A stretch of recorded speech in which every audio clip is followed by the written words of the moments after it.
Hello and welcome to the Hivemind Podcast Awards 2025. My name is Jake. Let me do a quick rundown of what you're going to be listening to in this episode before we get started with the actual podcast.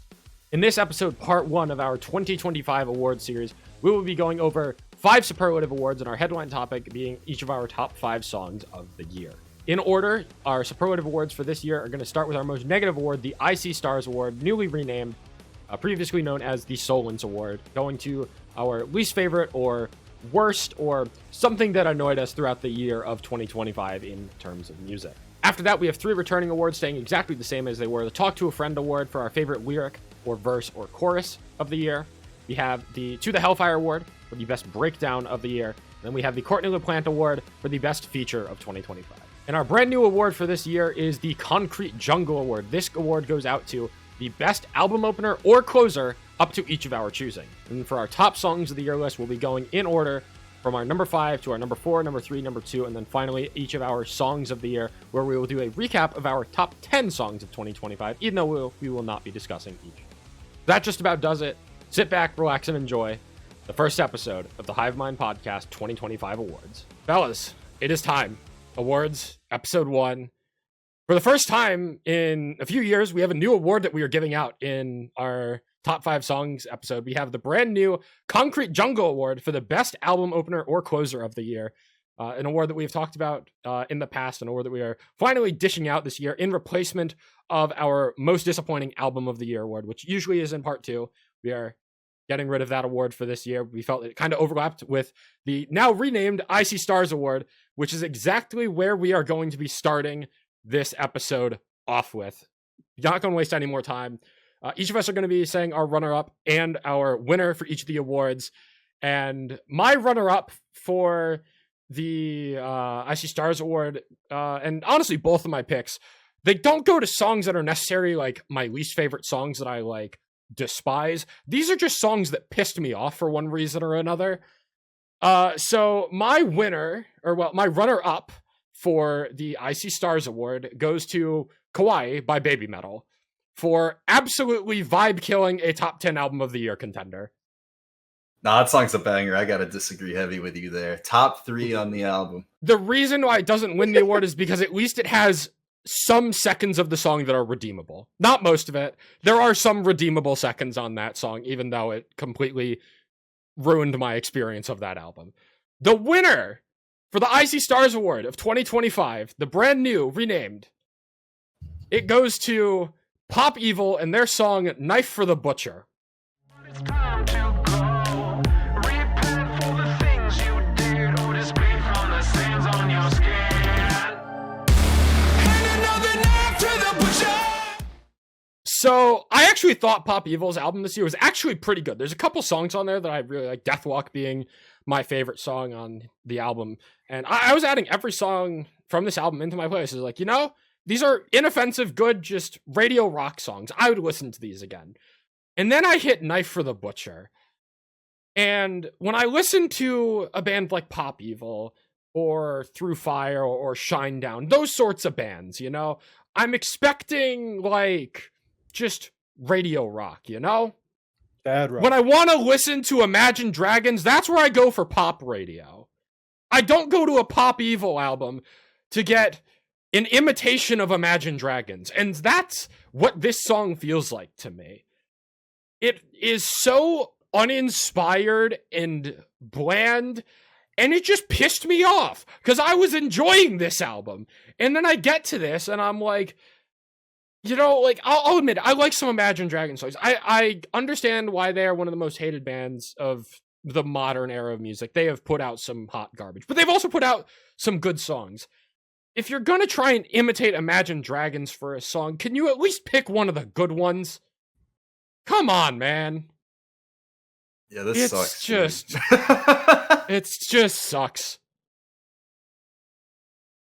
I don't think you're a better man than me, bro. You got through the rest of the album. I wouldn't. I would hit about the 30-second mark, 7 seconds of vocals. I'm like, yeah, I'm good. I'm go next. Yeah, that's the last thing I want to say. The top comment on the YouTube video for this song really is just peak irony to me. I'm just going to read it out real quick. There are times a song comes along so well crafted it blows your mind. I love how the guitars push themselves beyond rock riffs and explore where the song takes them. I don't even know what to say to that, bro. They need to, like, do they not listen to music? It's like it's like that one fucking meme where it's like guy who's only seen the Boss Baby watching his second movie. I'm getting a lot of Boss Baby vibes. Like, what do you mean this is pushing the song forward? Hell no. I want to move on. Justin, your IC Stars Award runner-up and winner. Why did you spoil my award?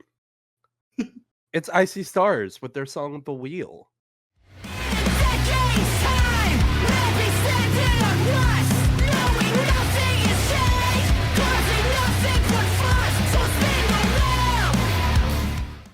I really wish we didn't get this album.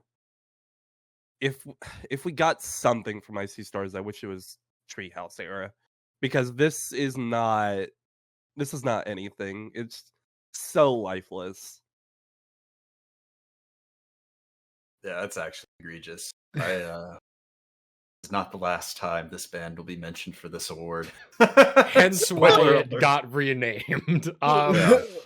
I guess I'll come out and say that, like, this song is not good, but it didn't piss me off in the way that my Icy Stars Award winners did. Because I at least like had the expectation going into this album that it was going to be mid as hell. What's your history with the band? I like some songs off of Treehouse a lot, and I've listened to a handful of their songs prior, but otherwise not much. Yeah, I think So I also don't have Yeah. that much history to really attach myself to this album. or I think this that's why Did it's it. less egregious to you and Mhm. to the rest of us. I don't even want to think about it. I didn't even put spoiler. I didn't put these guys as my award because I thought it was just like so well known that it was bad that it was like Didn't need this to be is stated. this is like We this already is a renamed the given. award after Icy This is Stars. this so is like, a given. I don't need to address this. Justin, was Justin, that what was your your runner-up, or are they taking I both didn't spots? have a runner-up. I'm so runner-up, mad they're okay. taking both spots. Well, see, that's great because my runner-up for the Icy Stars Award goes to Icy Stars, not for a song or an album, but for coming back. Yeah, they came back like 2 years ago. It doesn't matter. It's horrible. they'll Fucking have it for every egregious. year now. Terrible. I like, honest to God, how do you leave for 9 years and come back with one of the worst albums I've heard this year? Wasn't it 6? What's up? Wasn't it 6 years? I guess so. Well, yeah, because Treehouse was 2016, but then they put out that acoustic Treehouse EP in 2018. Wait, Treehouse was 2016. Yeah, I right. feel old right now. Because 2016 was. Oh I no! feel so old. Oh my gosh, it was. Not them sending. See, this is the problem. Icy Stars came back. Now they're putting you through an existential crisis. New Demons is 2013. That's crazy. My I really winner. feel old. For the Icy Stars Award goes to Attack Attack for their Attack Attack 2.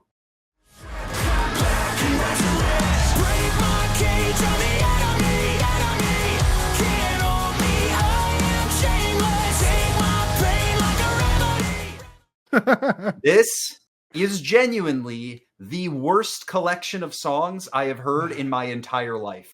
The worst album, bar none. I had hope. Oh no, I wish it was an EP. In fact, I wish it didn't come out. I don't remember. This, for lack of a better word, is a dog shit album. It is just the OG drummer making bum ass music under the original name.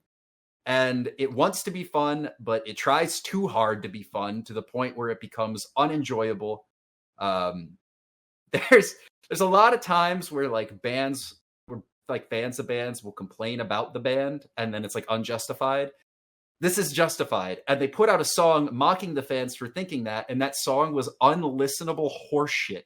It was terrible. This had the worst lyrics I've heard all year, the most unenjoyable listen.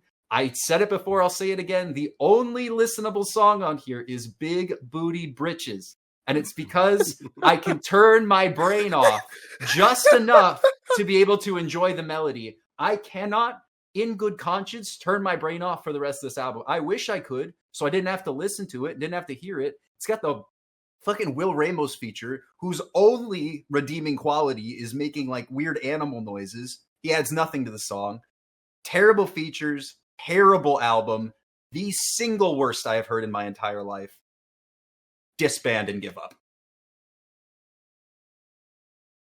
I'm sorry. I saw you were shaking your head the whole time, Jake. I swear to God, if this fuck-ass album lands in your top 10, I am going to have a conniption, bro.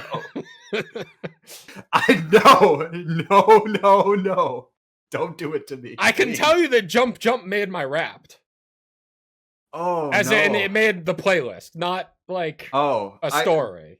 Bro, I thought it made for a second. It made the top 100. It made the top 100. That is a bottom 3 song on the album, in my opinion. Okay, And so it's that's Big saying Booty something. Britches. No. I will take no big booty britches slander right now, Jake. Out of context, this is hilarious. It is so. I forgot about that song, and Derek reminded me of the episode. Oh, Recorded. It was so funny. That's not a bad song. Can't lie. As long as I just don't pay attention to the lyrics and zone out for all 3 minutes, it's great. All right.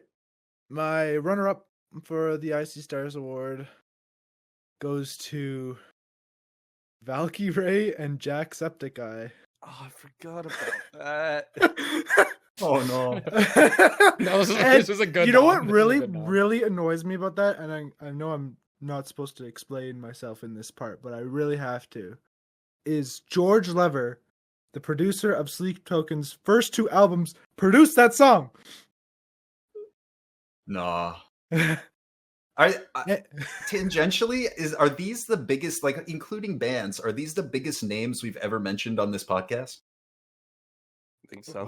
Like, Maybe. Now that I think about it, no way it's Valkyrie and Jacksepticeye, bro. That's funny. Ugh.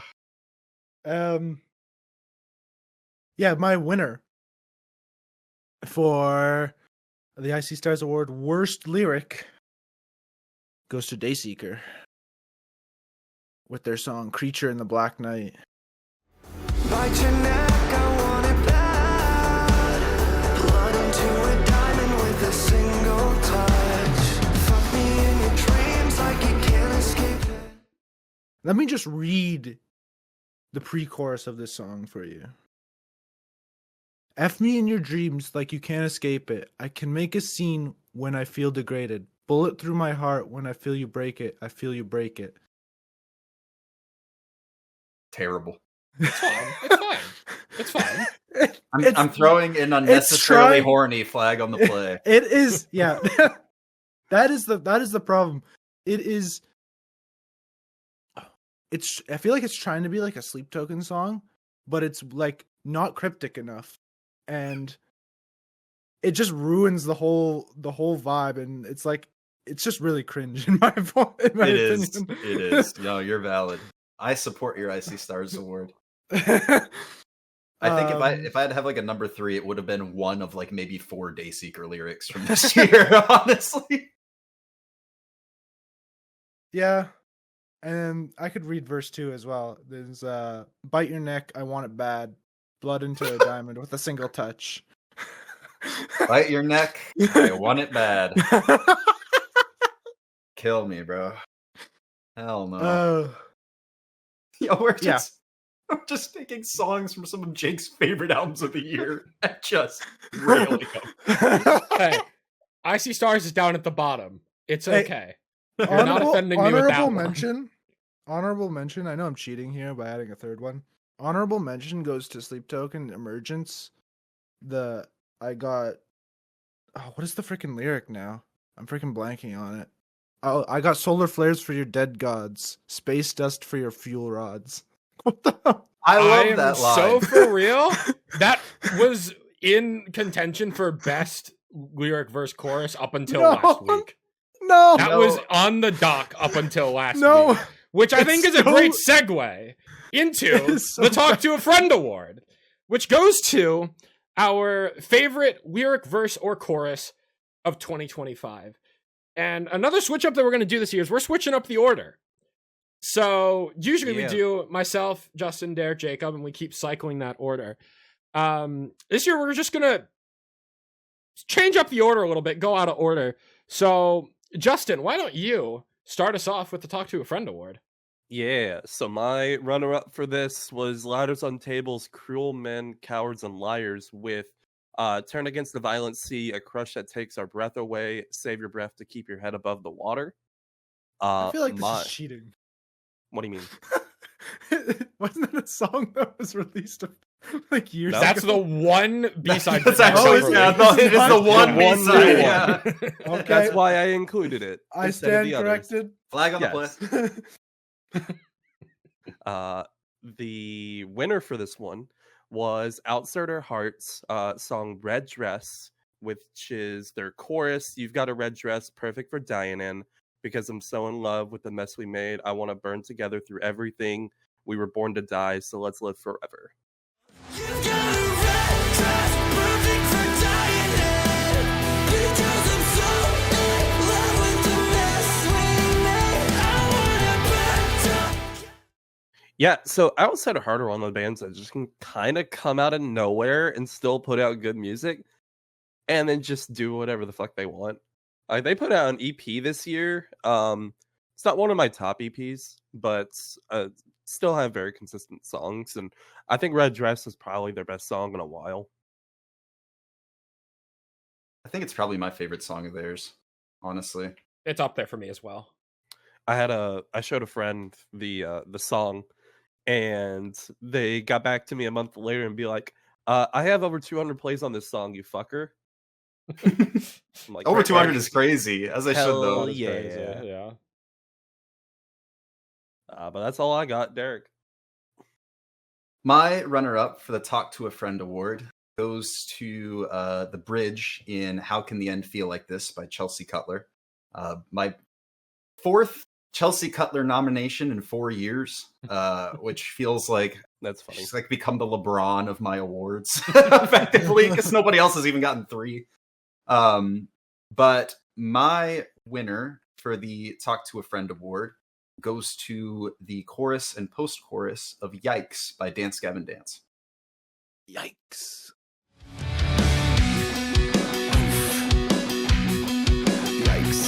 Sure, I suck, I laid it up. I made a crutch, I wasted love, I waited up. I really wanted to give it to Chelsea Cutler because that bridge just rips my heart out every time I hear it.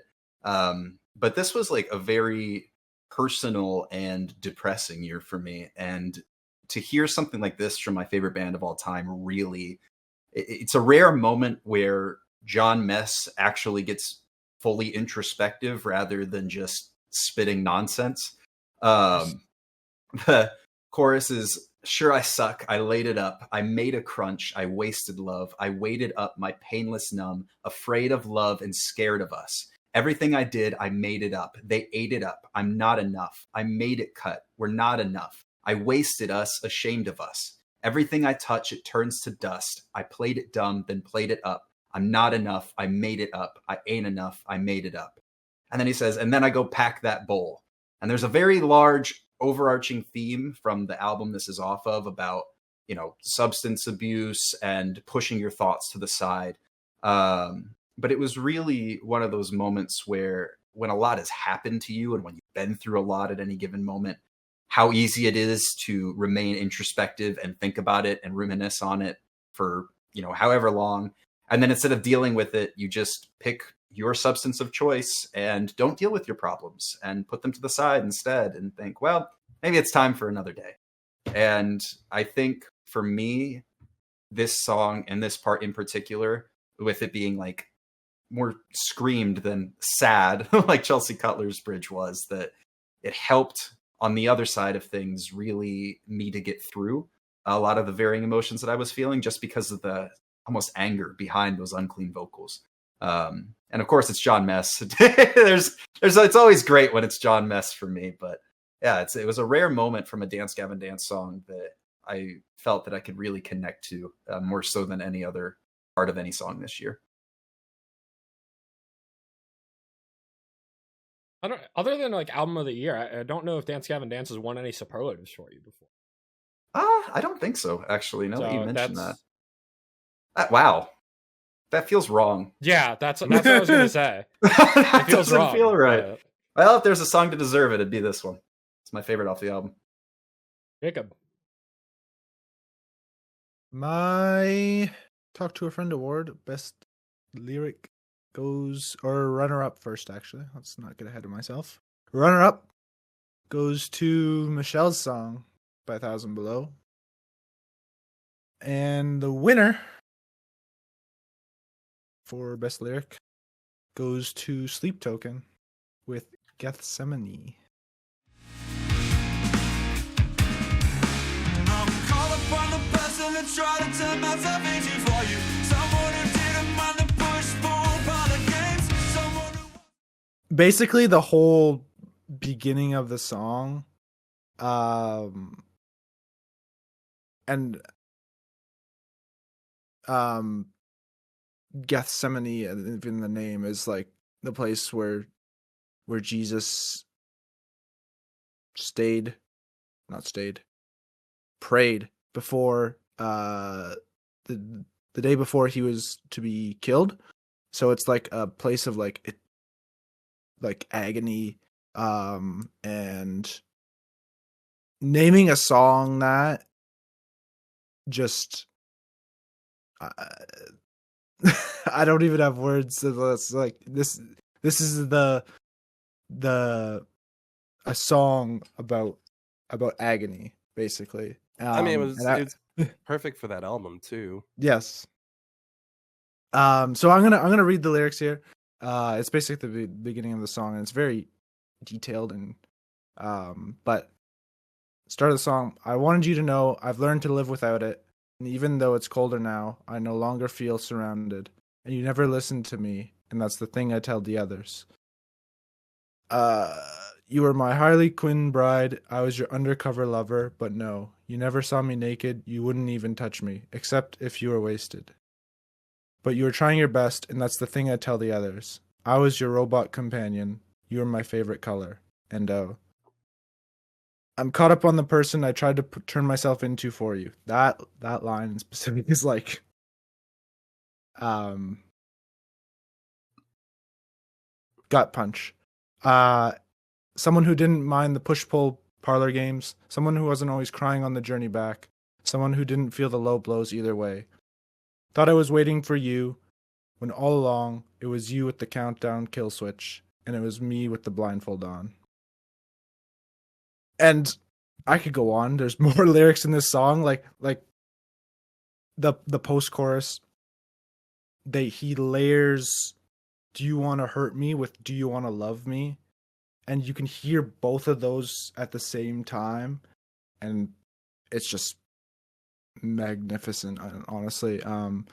Just an incredibly vulnerable piece of art, and that's why I enjoy it so much. Great pick. That brings it back around to me for my runner-up to the Talk to a Friend award. This is actually a song and a lyric that I forgot about for most of the year, but then in the past couple weeks, I don't know, I kind of just I flipped a switch in my head and I was like, oh shit, I forgot about this lyric. And I'm just going to read it out for you. It is from Are You Famous by Winona Fighter. And it is the bridge of that song. And I know I'm kind of cheating by reading this out, but I really want to because it is very different from my actual winner for this award. It goes, stop, just listen. I know all the things thought I wouldn't see. You said it and meant it, regret it, you don't. Men take it back, cowards keep throwing stones. And my home has never been glass. Unlike your bones, weak like your spine, I'll save you the face, I'll save you the hurt. Remember my name till you sleep in the dirt. Banger. It's a beautiful fuck you. The most extravagant fuck you to ever fuck you, except for one, which I will touch on later. My winner for the Talk to a Friend award goes to Ride the Wave by Spirit Box.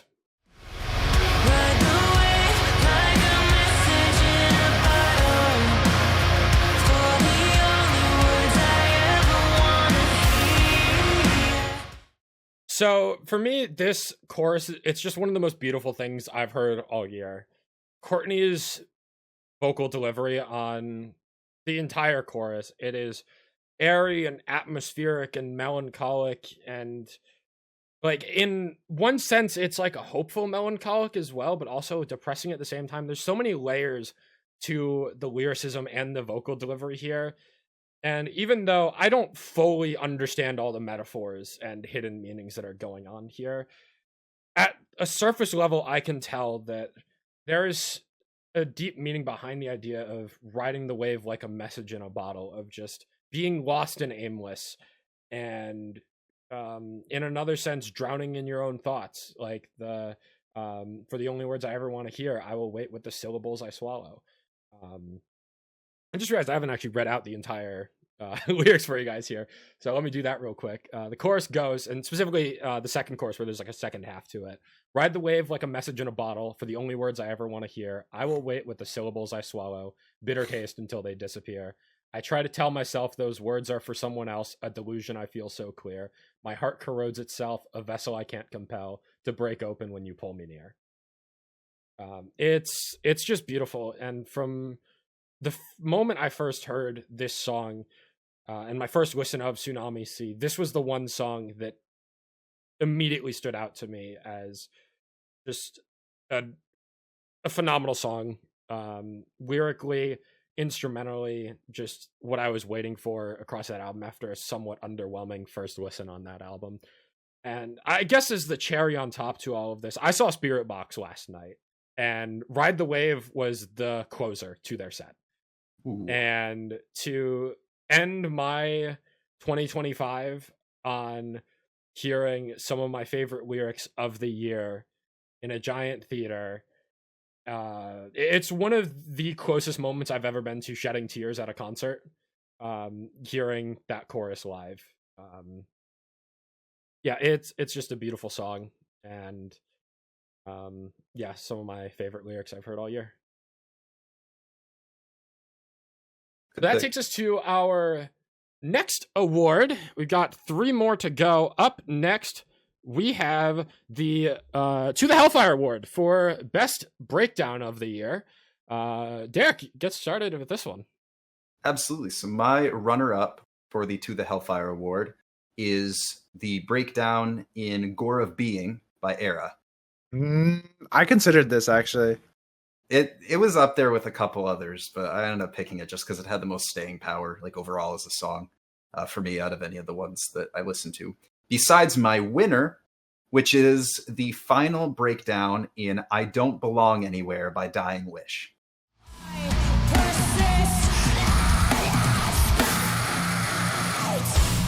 Fuck you.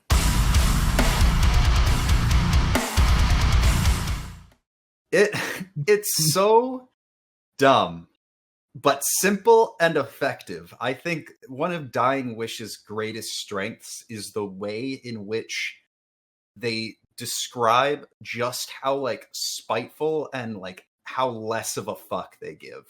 Like they I don't want to derail this entirely, but when I was Yeah. reading off my Winona Fighter award for runner-up of best lyric, and I was saying the most extravagant fuck you of the year, this was the asterisk. The fuck you in this breakdown was the asterisk. The most spiteful fuck you of the year and maybe ever.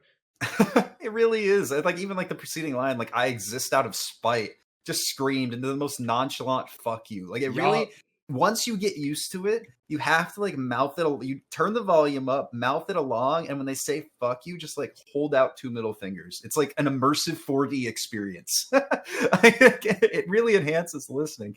It's by no means like the most technically impressive breakdown I've ever heard or the heaviest or anything like that. But I think this breakdown more than anything personifies just who Dying Wish is. And to start the album off with it was a really great note.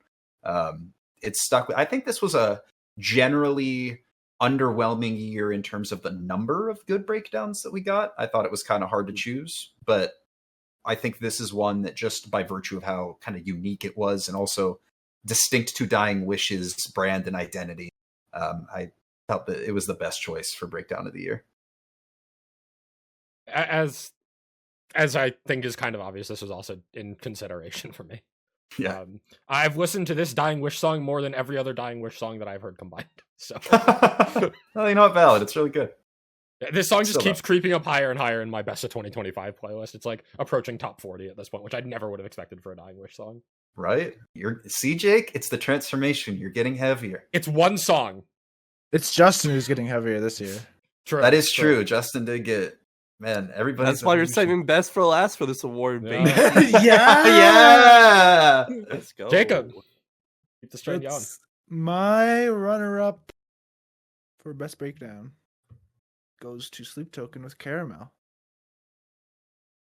Fair. I wouldn't have expected Caramel of all songs, but it's a good breakdown.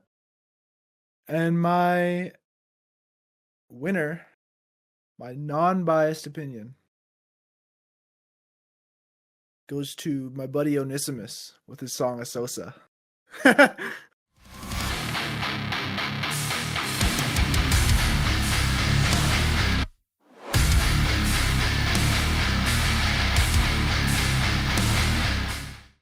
And it's an instrumental song, right? Yeah. So I put it in the chat, but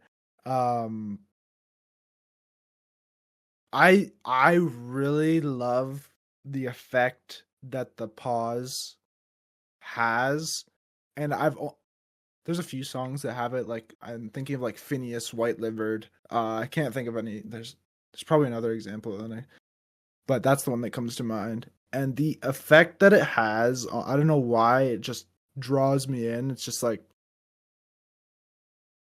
and I absolutely love it. And I'm totally biased in this award because he's my buddy, but but he deserves it. I can't place the song, but there are a couple others that do it, and I always refer to it as the oh shit pause. It's like the moment where you get to pause and realize like how heavy the breakdown was, and then it just slams you back with it. It's great. Yeah. It never takes anything away. It always adds something. It's so good. Yeah. Not to derail, but when I saw Spirit Box last night, they did like a 15-second pause in the breakdown of Black Rainbow.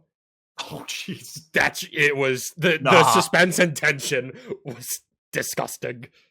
Wow. Just like 10 minutes of just silence. They aren't even moving on stage. They're literally just standing there. And then Courtney just belts out into the Black Rainbow. Oh my god. Anyways. Oh man, I would have jumped off the balcony to make it to the pit, bro. That's 15 seconds. I got it. I'm going Onto the carpet floor. Yeah, right.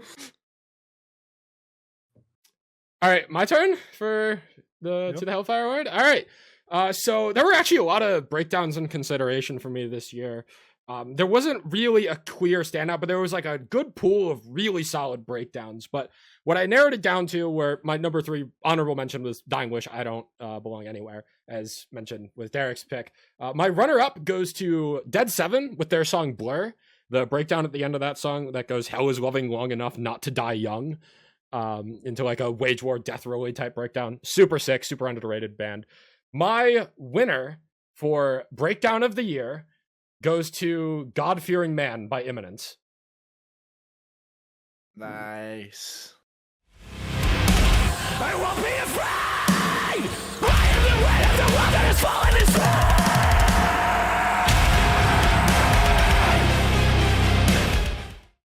So I remember when we talked about this song in our, I want to say it was March recap earlier this year. This was really the first song of 2025 that kind of was like, this is setting the bar for other songs that want to contend for best song of 2025. And a large part of that for me was the breakdown in this song. One of the most unique breakdowns of the year for sure. Just the slow, I don't know what that instrument is. Jacob, do you know what it is off the top of your head? You're the It's a Imminence- guitar. It's Well, just it's a a guitar, and he's but- using a bow. What do you call it? The bow, yeah, that A thing. fiddlestick. Fiddlestick, whatever that thing is that's in the music video. It's just so cool. Maybe there's some aesthetic bias to this one, but I also absolutely love the drums in this breakdown. The drumming is phenomenal, where I feel like breakdowns typically are driven by the guitar tone and the chugginess of the guitar. I feel like the drums really carry a lot of the weight of this breakdown.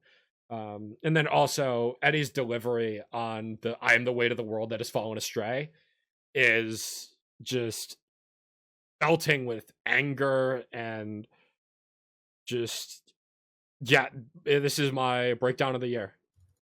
That's kind of all there is to it. It's a damn good breakdown. Justin, round us out here with the best breakdown of the year. I am interested to see what you have. All right. So, admittedly, this was probably my hardest one. That and the next one. No, the opener closer was actually my second hardest. My runner-up for this was Fit for a King with their song "Begin the Sacrifice," Good shout. Wow. and then my winner for this was Windwalkers with their song "Silk and Static." Late. I never wanted to be this way. Is it always gonna be this way? Yes. I liked this breakdown for not being a very conventional like metalcore breakdown. I liked that it has a slow build to it. You could probably say it's more of like just like a guitar solo, like toward the end of it specifically, but I really liked how Trevor and who's the other guitarist's name? Not Tim, but the other one who does the clean, like the uncleans with Trevor. They do a phenomenal job. Like they play super well together. Live, this song is great. Just overall, I think this band did phenomenally well on these songs, and this song being a single really like set the bar for this band now. Fantastic song, fantastic pick. Agreed. Fantastic EP. Write that down. Oh no. That is going to take us to our next award, which is going to be the best feature of 2025, the Courtney LaPlante Award. Jacob, get us started with this one. Oh, I'm first. I forgot. You're up next. I got my runner-up for best feature goes to Low Spirit on "Save Me" by 1,000 Below, and my winner for best feature goes to an unlikely winner. Honestly, I didn't think this would happen, but it goes to "While She Sleeps" on "A Line in the Dust" by Landmarks. I think I sold my soul for real. I feel the flames that slowly blazing my skin. Yeah, this is best feature for me. So it's kind of an unexpected one. I had a hard time doing this award, but I just think he fits really well on the song. And after, I don't even remember freaking While She Sleeps last album, so it was that bad. But I really think he fits on this album or on the song, and he has like just the amount of like, what do you call that, like grit in his voice to differentiate from Flo here. And yeah, I just think it, like the two of them going back and forth, it's just really good for me. And then he comes back in the bridge and in a few of the choruses near the end of the song, and it's just I just love the dynamic between him and Flo. So that's why that's my number one. I feel like he always does best when he has another vocalist on the track. Yes, like the Ollie Sykes. Yeah. Okay, I can't even remember the name of the song. Silent Speaks. Yes. Yeah. Turn the All light right, down a little so bit.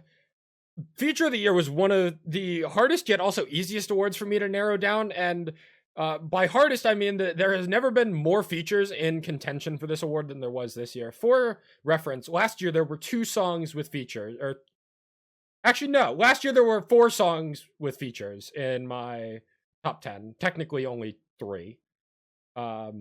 This year is a similar story. There are 5 features within my top 12 songs of the year. So competition was steep. But my runner-up for the feature of the year goes to Echo and Colorblind on Safe House by Kamikiho. Ooh, really and good show. If you're making me pick one of the features, I'm picking Echo's verse 2 from that one.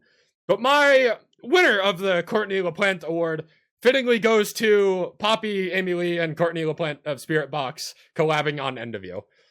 Gasp.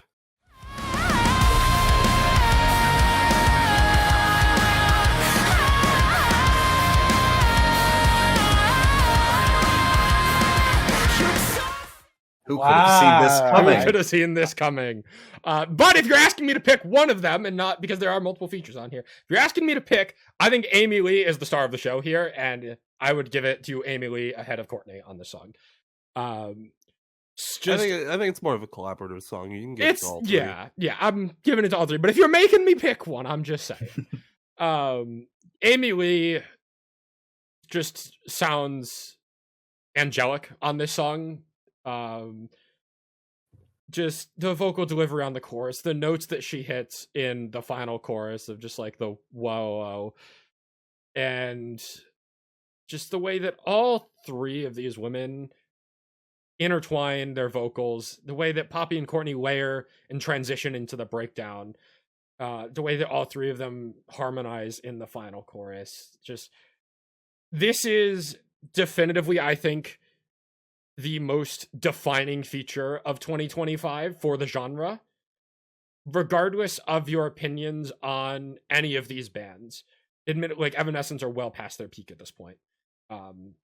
Poppy is a very divisive figure in the genre, and I think generally the consensus on Spirit Box is generally very positive, but even still,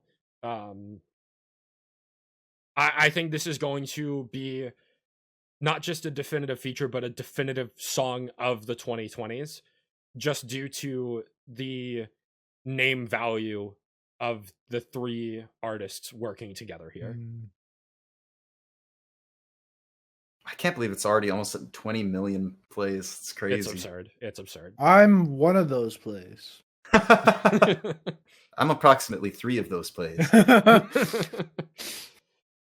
Yeah, this song is it blew me away on first listen, and is still a song that I obviously really enjoy for it winning my Courtney LaPlante feature of the year. Feature of the year. Justin. All right. So my runner-up for this is Dylan Jones of Nerve on his feature for Fox Cult song Eclipse, only just outdone by the Kings themselves, Trenton Woodley featuring off of Thalassa for Valiant Hearts.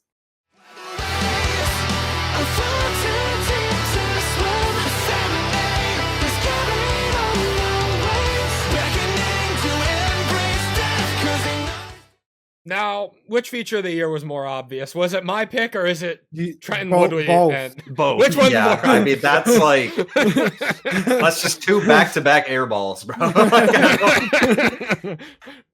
Like, like what a else- bingo board, except you add another line, so there's 2 free spaces. It's basically what we just did. Literally, yeah.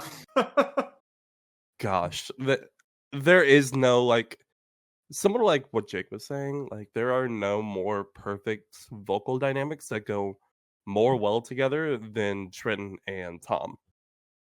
Like Tom's vocals are built off of what Trenton did for Hands Like Houses, but they just go so well together. You can even hear it in the last chorus. I didn't link the song because the song is so familiar since we just had talked about the album, but the way their vocals just mesh so well together, it's by far like incredible. The back and forth that they have, Trenton being like the group vocals on a lot of the album itself, I just feel like there is no more perfect matchup than these two together. Yeah, Yep. you can really tell that the whole project was kind of a collaboration between them. At this at the apex. Yeah, I mean, any Trenton Woodley feature is going to be good. I remember back in like 2018 going through the like also discovered on for Trenton Woodley and like seeing all his features, and it's just like banger after banger after banger. I was like, he can't keep getting away with this. Like, and Oh, this but is he no can. exception. Oh yeah, he can and will for the next 7 years. That's awesome. My runner-up for the Courtney LaPlante Award is George Clinton on Space Cow Initiation Ritual by Dance Gavin Dance. I had to give it to him. I think he makes that song so good. It's so funky and fun. But as mentioned by Jacob, my favorite feature of the year was Low Spirit on Save Me by Thousand Below. Heaven knows all the hell I've given you. Yeah. Trying to find silver lines in a lonely loop. Man, I feel like I hear Low Spirit often on like melodic EDM and melodic dubstep songs, which is very much like an emotional genre, and it translates so well to this. I mean, he fits right in with James DeBerg. They complement each other very well without sounding too samey. It's just two artists, vocalists just in their bag, in the feels, doing everything that they need to deliver an incredible and emotional song. I was excited when I saw this feature, but I didn't know what to expect necessarily. I had no but idea who he was before, so he I remember Justin sent a song of his a while ago, and then I think in my top songs of last year or in my top EPs, he featured on a Kaiwachi song. He's killed a it. prominent like songwriter. Like he did a lot Mhm. of, I think he did a lot of Awaken I Am stuff. Maybe I want to say he's worked with Nevertell as well. Never Could be Tell. wrong, but Just an incredibly talented musician.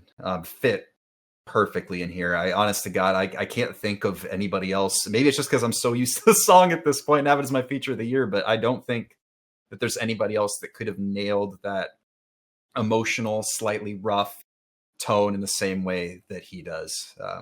Just an incredible feature on a fantastic song.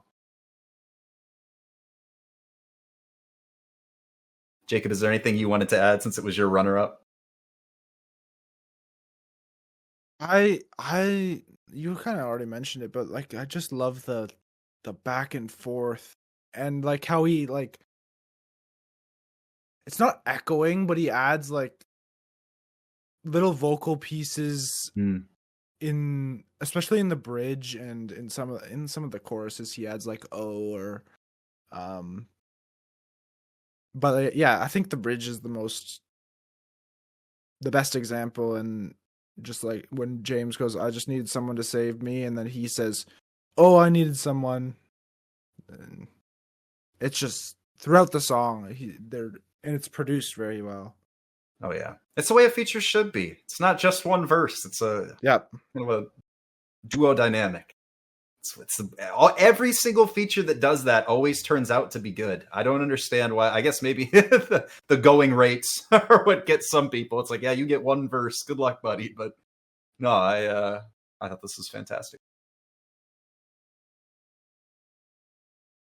that brings Which us to our takes us to final Jake. superlative. We're going back to normal order for this one. We are debuting the Concrete Jungle Award for Best Album Opener or Closer of the Year. Now, correct me if I'm wrong, but I believe the way we're doing this is that each of us have picked a opener and a closer that we are either giving our runner-up or our winner for the award. Mine are I two did that. closers.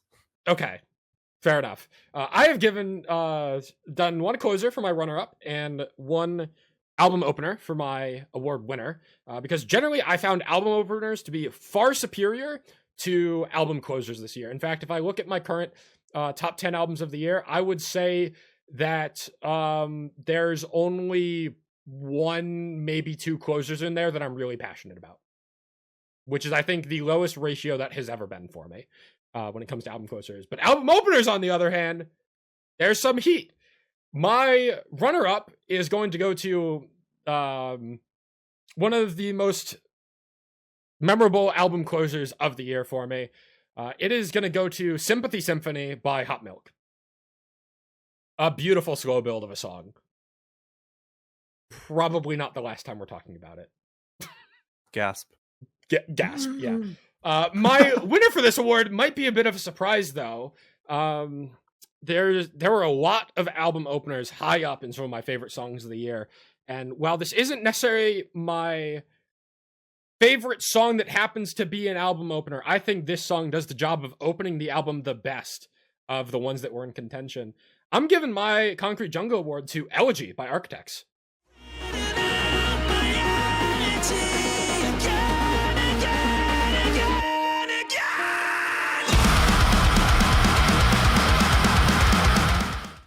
So yeah, there were a lot of album openers in contention for me this year. But I think what really sets this one apart for me is just the way that this song builds.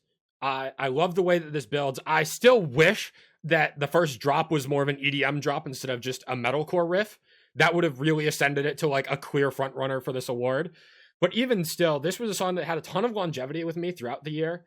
In the way that it builds. I love the verse. I love the way that it's one of the few album openers that actually name drops the album title in the album opener of The Sky, the Earth, and All Between. That was definitely a determining factor for why I gave it to this over a couple of other songs. And also a pretty solid breakdown as well. Just like across the board, for as much as I think this album has its flaws, this was a killer way to open up the album and had me considering Architects for like, okay, they might be cooking. I wasn't feeling the singles, but they might be onto something with this opener. And for the most part, they actually were with the non-singles. So this was the start of changing my expectations for an album that I otherwise was kind of just whatever about. I really like this pick. It's a good pick. Justin. Now, question. Are we including EP closers?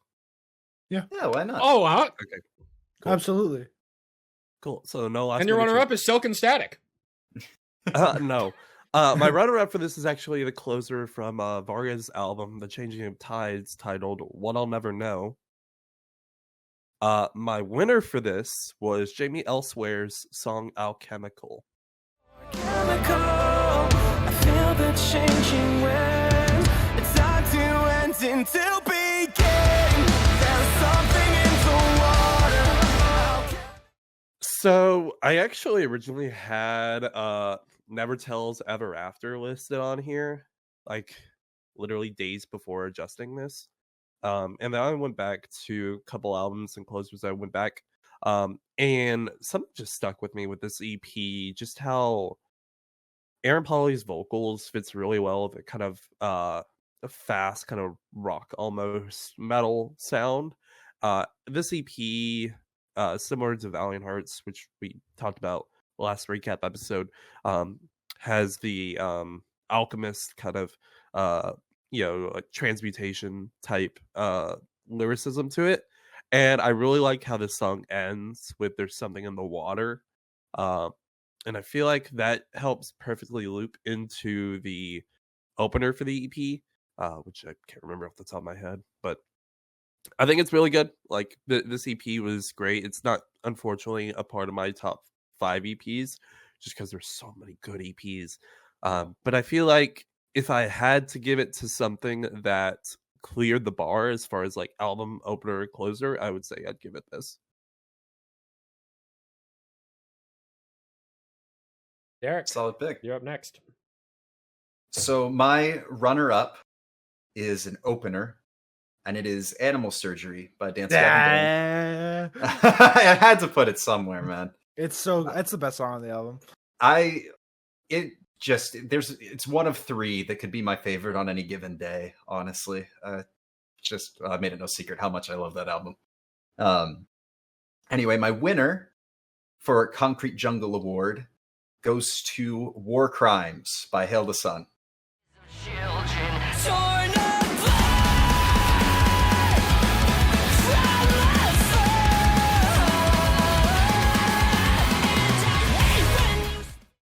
this was a fantastic album that touched on so many different themes. I mean, Hail the Sun isn't afraid to explore political, religious, sensitive topics. But this really was the cap on it all. The successor to the closer from Wake, War Crimes, which always feels funny to say. I love the way that the acoustic backing of the chorus is laid out, because you still have the aggressive bass and the drums with just this kind of almost sexy guitar playing in the background. And it puts such an incredible cap on the album by talking about, in different respects, religion and politics, and that I hate when you speak and that hate's an issue. Like, there shouldn't be an issue that I hate what you're saying because you're full of hate yourself. Like, it's not my problem. I shouldn't feel ashamed for this. And I think that, similar to your point, Jake, like name dropping the album, especially as the final line of the song and the album as a whole, is just so good. And the Not to delivery mention- on it too. Oh yeah, like he's pissed. Yeah. Like just screaming, cut, turn, fade back. It's yup. The little Wheedly at the end, bro. They might not need Chris Crummett, but by God, some of the Wheedlies are still there. This, in my opinion, is one of the most Hail the Sun songs. It's just got everything that makes this band so good. And it capped off a fantastic album with, in my opinion, the best song on the album. There were a couple other closers in contention, but none that I felt checked every box. This was the only closer on my doc this year that I had marked as a 10 out of 10. I love everything about it. Jacob, round out our superlatives. My best opener award, or the runner-up, goes to No Place Like Home by Bad Flower. This is a good pick. Good shout. And my winner for best closer goes to 1,000 Below with Buried in Jade. Always isn't always till they bury me in jade. Oh! And I'm very happy to present this award. Because this closer has literally everything, and another thing for me in this is that I've been following this band since their first album, and to see their progression especially in closers,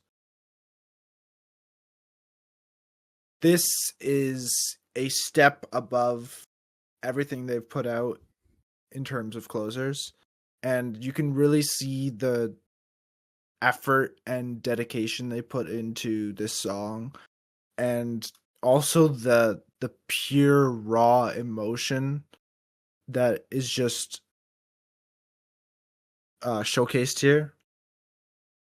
It's honestly just like it just gives me like it literally gives me chills. Like it's so raw, it's so emotional. Like you can tell they put everything into this song, and just by like the little desperate screaming that you hear on this song, and like you guys said, Jake and Derek, you get to end with the album title as the last line. I wasn't gonna say that, but now you guys. I think all of our winners for this award had the name drop of what we're talking about as the opener. Yeah. Closer. Yeah. I think this is perhaps and this is the first time we're doing this award, right? But this song, in my opinion, deserves it the most. It is an incredible album closer, and it's just so great to see this band grow over the years and put out such a great song and such an amazing closer. to a great album. Good. Fantastic Banger. pick to round out our superlatives. I don't want to waste any more time. We should get right into our top 5 songs of the year. So the way this is going to work, we are going to keep going in this like new kind of shuffled order that we've been doing things in. Going 1, 2, 3, 4, going through our number 5, number 4, number 3, number 2, and then before our number 1 song of the year, we are going to be revealing each of our top 10 lists. All right, top 5 songs of the year. My number 5. We've already talked about this band. I was not the one to bring it up yet.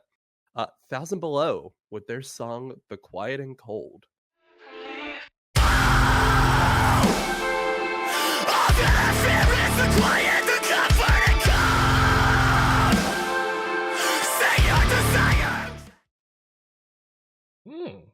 Have we? How many times have we mentioned 1,000 Below? That's It's been Jacob's at 3. least mentioned them 2 I've times. no, I've done it 3 times.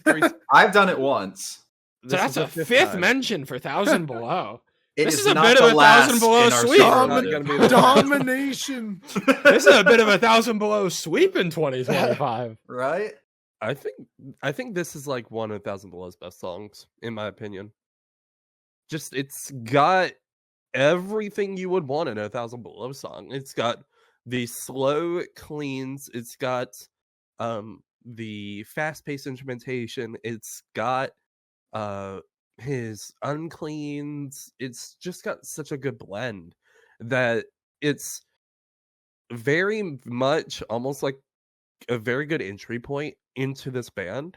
Not only is this like album also just like really good to like start with if you haven't gotten to this band before, but I really think this is like one of their quintessential songs, in my opinion, just because it's got such good instrumentation to it that just makes it super easy to get into. So many good songs off that album. It's actually crazy. 1,000 Below might be setting a record for most times being mentioned across an awards for us. They're on track, I would I be think. genuinely interested because personally, just across the superlative episodes, it's not the last time I'll be mentioning them. Spoiler alert. So we'll see. We'll see if we can get double digits. We can set a new record. I played the 5th.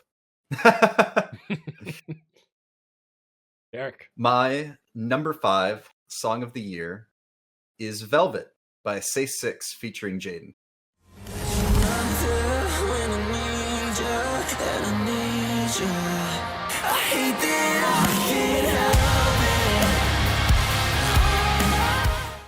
This is one song that just throughout the entire year, I couldn't put it down. I always came back to it. The chorus is just so infectious.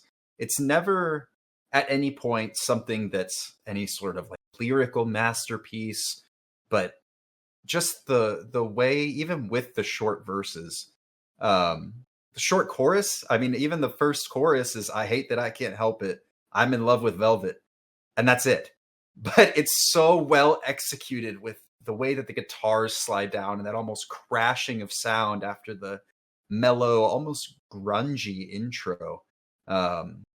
It's so well executed, and just vocal flexes for the entire time. I mean, the runs that these guys are going on vocally are insane. There were so many moments off like this EP in general that I thought were really good, but more than anything, it was one of those songs that there were a couple of songs this year where I was like, oh, what do I want to listen to? Oh, well, it's got to be, Velvet, or, one of the other probably 5 or 6 that I had in rotation throughout the entire year. But this was one that I felt that I could go to no matter what I wanted to listen to. And just the overall staying power, listenability, vocal ability in this song. I would have it on a repeat at multiple points during the year, and I never got tired of it. Just a fantastic, well-executed song that I have a feeling there are always those songs in our top 10s that I feel like stay there for the year, and then we might not hang out with them as much in the future years. But this is definitely one of those songs that like I know is going to become a mainstay in my rotation for years to come. Phenomenal all-around song. Great pick. Not my favorite from the EP, but a respectable pick, I think. It's also a valid take. There are a lot of good songs on that EP.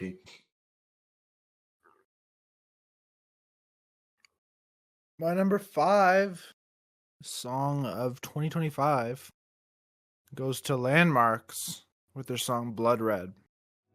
C'est ce que ça fait d'avoir les cicatrices brûlées, déverser des mers de pleurs. J'ai dû mentir pour apaiser la peine, j'ai dû mentir pour apaiser les peurs. C'est ce que ça fait de voir le mal s'emparer de tous les recoins de ton cœur. J'ai dû mentir. I love this song just because it's so dynamic, and we get a little bit of everything I love from Landmarks. Like, you get a little bit of the French rapping with like some drums underneath, and honestly, the start of the song is not my favorite. Honestly, it's kind of slow and kind of boring. But you get to the chorus, and the chorus is so freaking catchy, and we get another French rapping bit, and then we get to the bridge of the song, and it's still building, and we get this pretty sick breakdown. It's not anything crazy, but I think for me in this song, the thing that stands out is the chorus. It's so catchy, and after the breakdown, we get like what is it? I don't even know how to describe it, but it's like you do get the chorus, but the instruments are toned down a bit, and then it starts building again with the French rapping and the guitars underneath. Oh my gosh, it's so good. Yeah, that moment is so good. And what else is there to mention? Like, you get there's a screaming bit where it's kind of like almost like genty with like how the vocals are delivered, like it matches the instrument. And he says like, takes me to the darkest place I've ever been, which is the title of the album. And then he goes, shh, and it quiets down. And then goes to the bridge, and I don't know. It's just so catchy, man. I love. It's the a really chorus of cool the song. It's a really cool song. And they've perfected the rapping bits that I didn't really like so much in the previous album, and it's the way they incorporate it in this song is just my favorite, and it's my favorite song on the album. Really does feel like everything that makes landmarks all kind of wrapped up into one. Neat It's little so bow. unique, man. There's nothing like it. There really isn't. My 5th favorite song of the year goes to Cross to the Line by Amira Elfaki.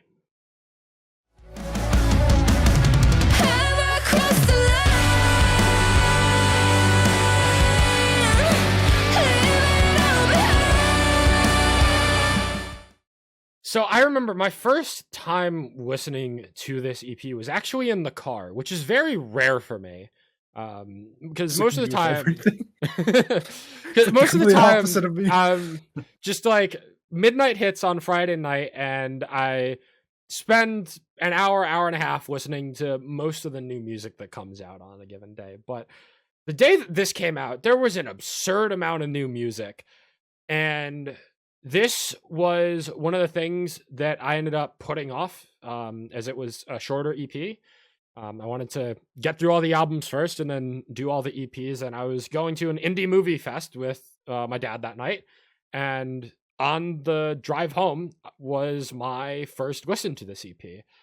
And I will maybe forget at some point, but at least as of right now, I still vividly remember it being like 20 seconds in, we are on line 2 of this song, and I have chills down my spine. The vocal delivery is so hauntingly beautiful.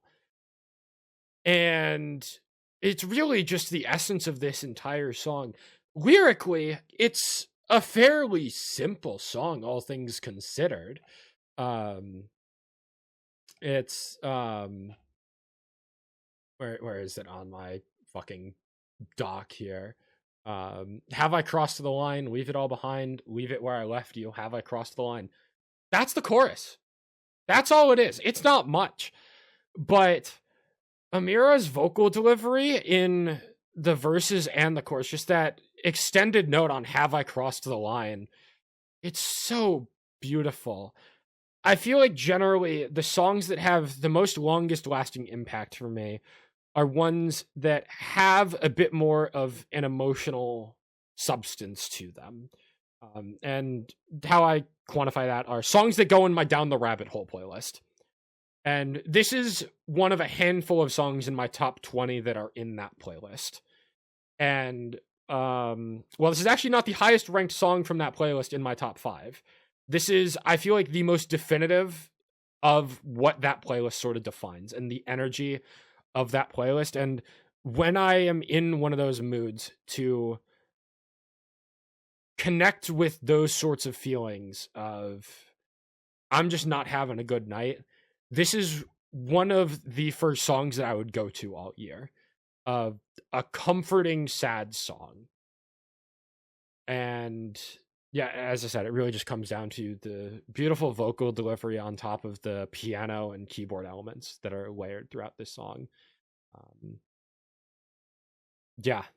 It's a fairly simple song. There isn't too much depth in the lyricism itself, but the atmosphere that this song creates is something that very few other songs were able to even come close with for me this year. It's a great pick. Fantastic song off a fantastic EP. Justin, well, actually, no, Derek, you are starting off our number 4s. I think I like this snake format, bro, or whatever you want to call it. I'm a big fan of this. My number 4 song of the year goes to Buzzkill by Sunsleep. Nice. Good song. Feels like you've lost it all.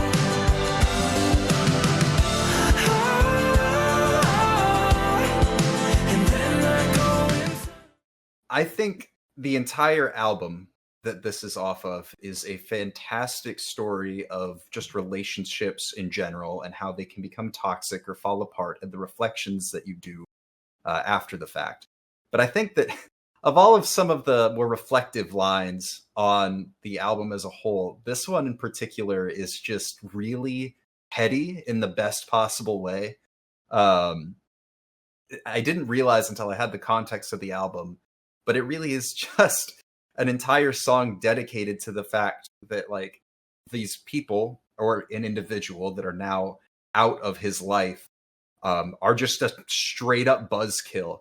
And that the chorus of, and when I feel like I've lost it all, then I go and pick up a microphone, and when you feel like you've lost it all, then I go pick up a microphone. Or I go and turn on the microphone. It's kind of this duality of like, well, if I'm feeling like bad about something or about this, I can turn on a microphone and be okay and express myself. Or if you're having a bad time, I can turn on this microphone and talk about how much of a piece of shit you were and make your day even worse. Like, it was the ultimate culmination being just these people or this person is just a straight up buzzkill. And at the end of the day, like, he still has music. He has his own feelings and they're living life as a buzzkill. And it was something that was oddly, like, you can almost feel the catharsis in the song, but it was oddly cathartic for me as well. Just in terms of the overall feeling, personally, I found a lot to connect to in this song and on this album. And I thought that this song in particular had the most individual listening and staying power throughout the year. It dropped like the second week of January. And never once left my rotation. I was very happy when it ended up on the album. And yeah, just a fantastic, cathartic, easy listen that gets better in the context of the album and the songs that it's surrounded by. One of my favorite Sunsleep songs for sure. In a completely different reasoning for liking a song, I just think my number 4 is cool. Hell yeah. My number 4 song of the year goes to Loathe with Gifted Every Strength.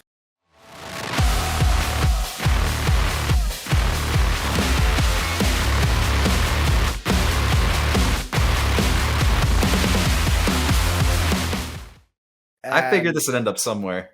Yeah, This one does not surprise me. It No. is. This song, it does everything. Like, you got the amazing brutal intro, and then you get a nice little soft. I don't even know if there's structure to this song. Honestly, I haven't looked it up because I haven't really followed the lyrics. I don't know what's going on. I don't know.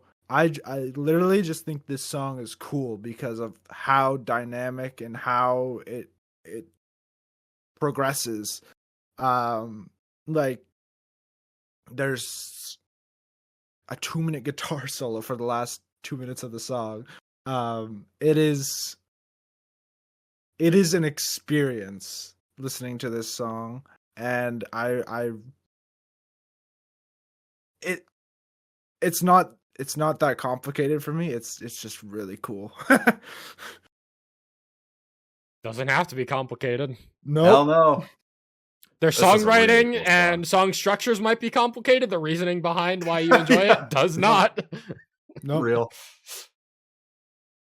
My number 4 song of the year, I believe, is going to the smallest band to ever crack my top 10 songs of the year. This goes to Nightlight with their song DYHM, aka Do You Hear Me?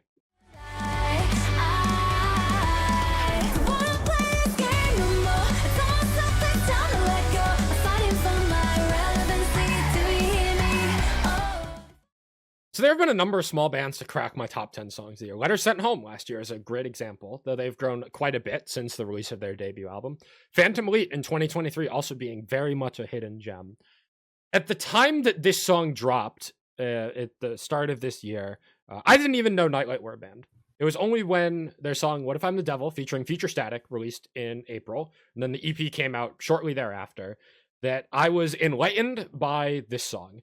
I went into the EP fully expecting What If I'm the Devil to be my favorite song on the EP, and nothing to even come close.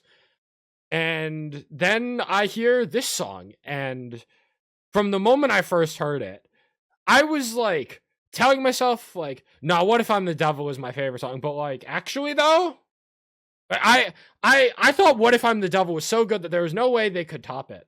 But with an entire year to sit on it, this is one of my favorite songs I've heard in 2025.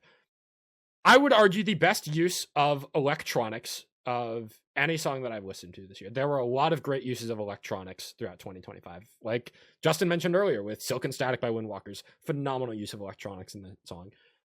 The electronics are really such a core piece of this song and the uplifting energy that this song has.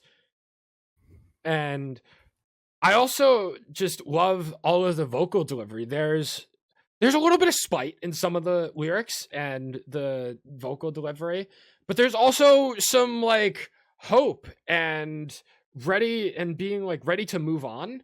So like in the sense that like some of the lyrics are sad about like a relationship being over and you kind of wish that things could be the way that they were, but you're also accepting that you're ready to move on and like things are not the same anymore. I love the way that the chorus culminates in Do You Hear Me Now? But you also get the Do You Remember Me? You ruined everything. Here, your reputation lies. Me, I'll be just fine. I love that wordplay in the lyricism. It's really cool.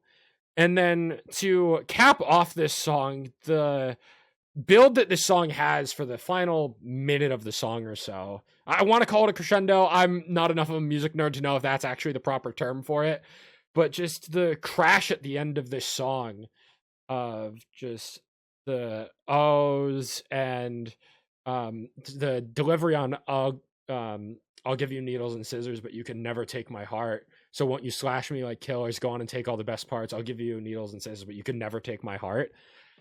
It's like euphoric, man. It's such a great build that matches the energy of the instrumentation vocally, and then it just crashes with one final hit on the drums and everything for a fade out. And that's a trope from one of my favorite songs of 2023, Amphetamine by Hot Milk, which is sadly not on streaming services anymore.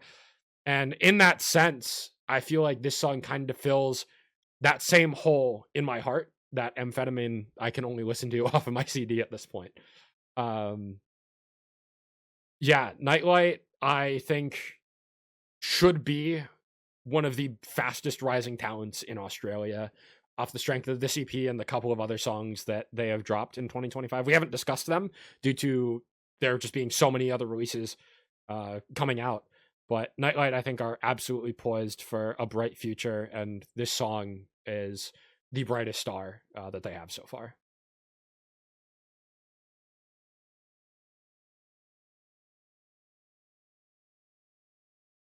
I really thought a funny thing was going to happen with this number 4.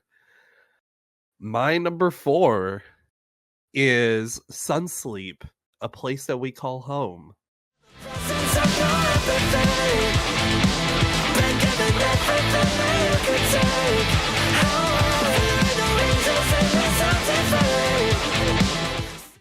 I really thought Jacob had something on his number 4 for Sunsleep as well, and that would have been fucking hilarious. Hey, still 2 in the same spot is. It's great. Have we had that?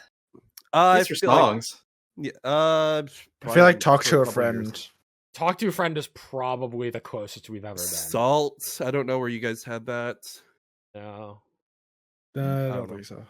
No. but no, like this song, I'm unfortunately really coded into enjoying Stolen Crown, to where I can't say this was my favorite Sunsleep song, but it's up there. Like Devin Barris's vocals on this are fantastic.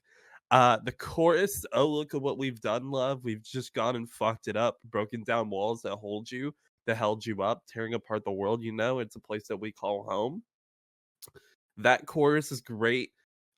Just the way it like doles out the instruments and just has Devin's vocals just kind of lead that portion of the song is very good. The instrumental breakdown almost that kind of leads in to the bridge, don't feel the presence of no empathy, been given everything that you could take away, there ain't no angels in the empty frame, see the reflection of your own mistake, and then that leads into the final chorus. Just this song is immaculately made.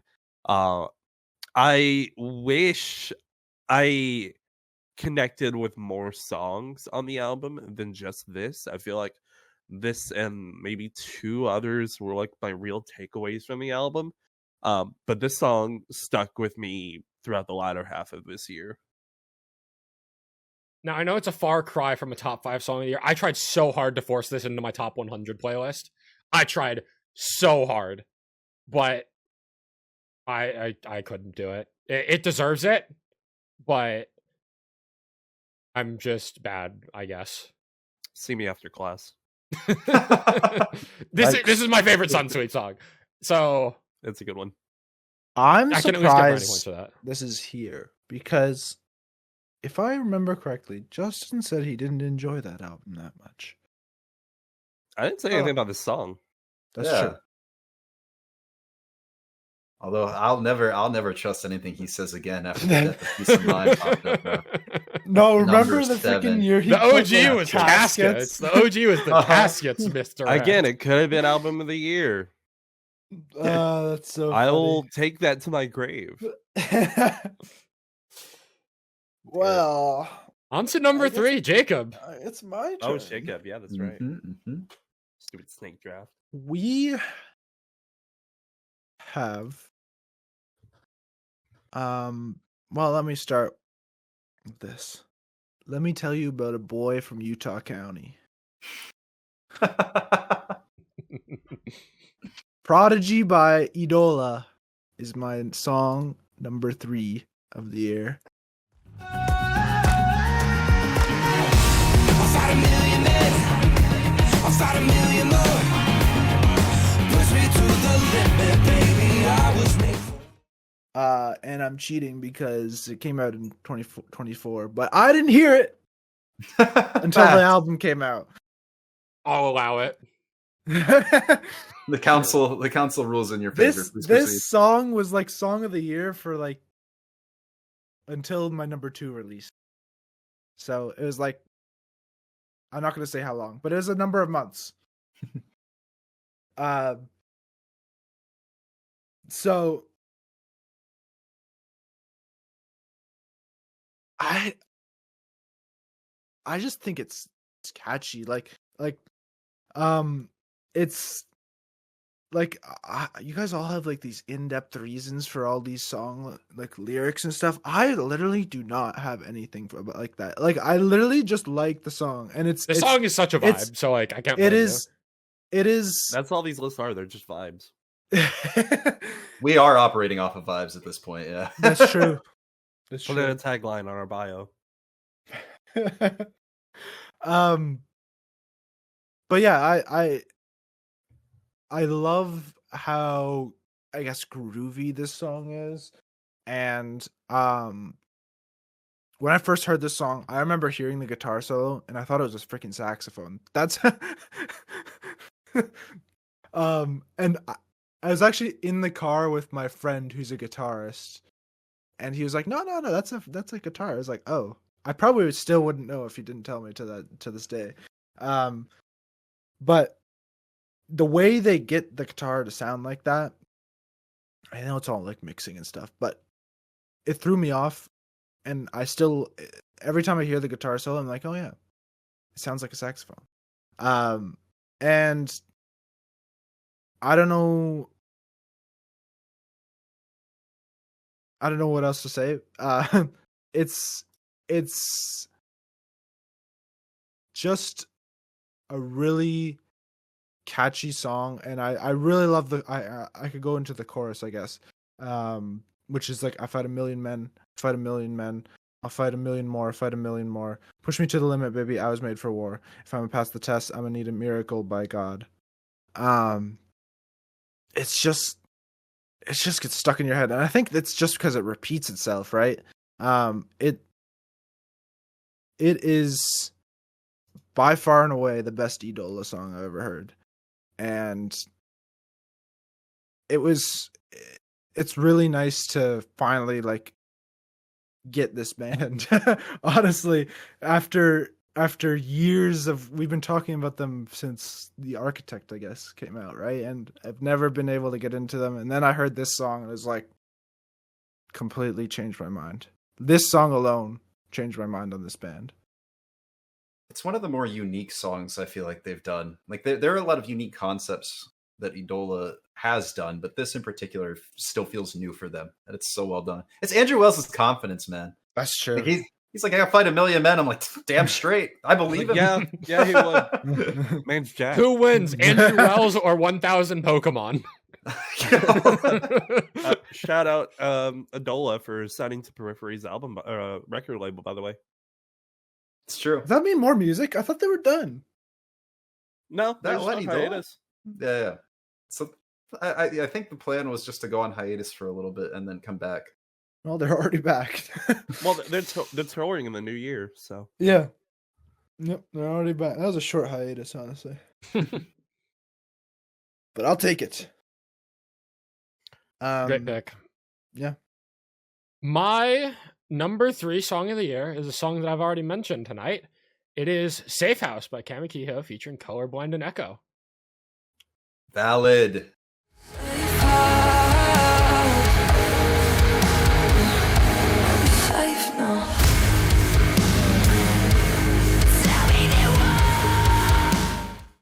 So I mentioned during Cross the Line that there was another song in my Down the Rabbit Hole playlist. This is that song.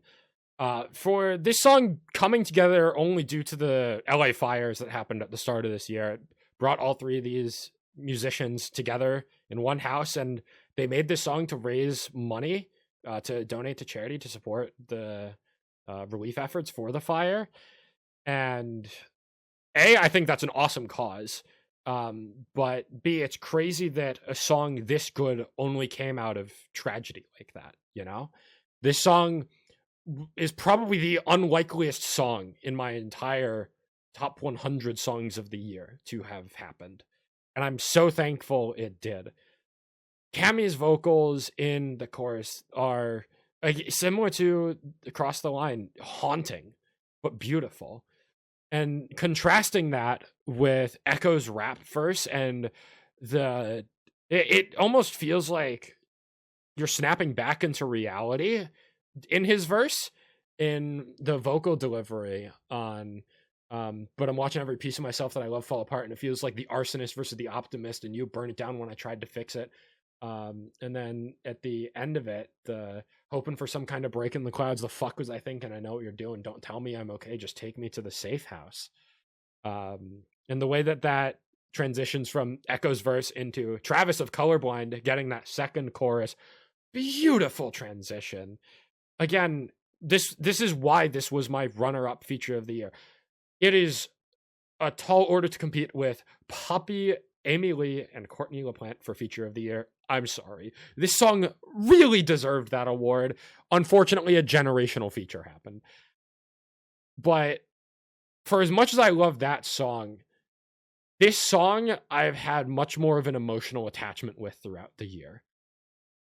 And I think I'm going to have a little more longevity with it. I was like, I was teasing with you guys that like my 4 through 6, 3 through 6 were all very much up in the air.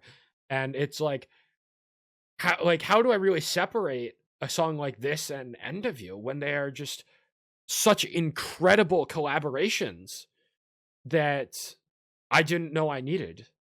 And I'm so thankful that this song exists. It's a beautiful song. Everything comes together. The instrumentation as well. I know it's like kind of an afterthought given you get 3 musicians collaborating on a song like this, that the instrumentation kind of takes a backseat to the fact that there's 3 different bands. But I love the guitar drop after the first chorus. I, in general, love the drum work throughout the entire song. It's every piece of this is just so well done. Yeah, that's kind of all I have to say. So, Justin.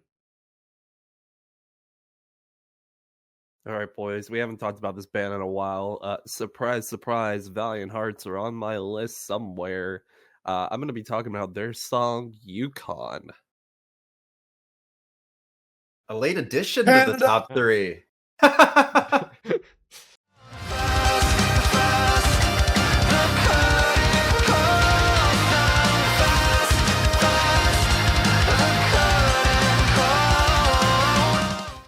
This is the best song on the album.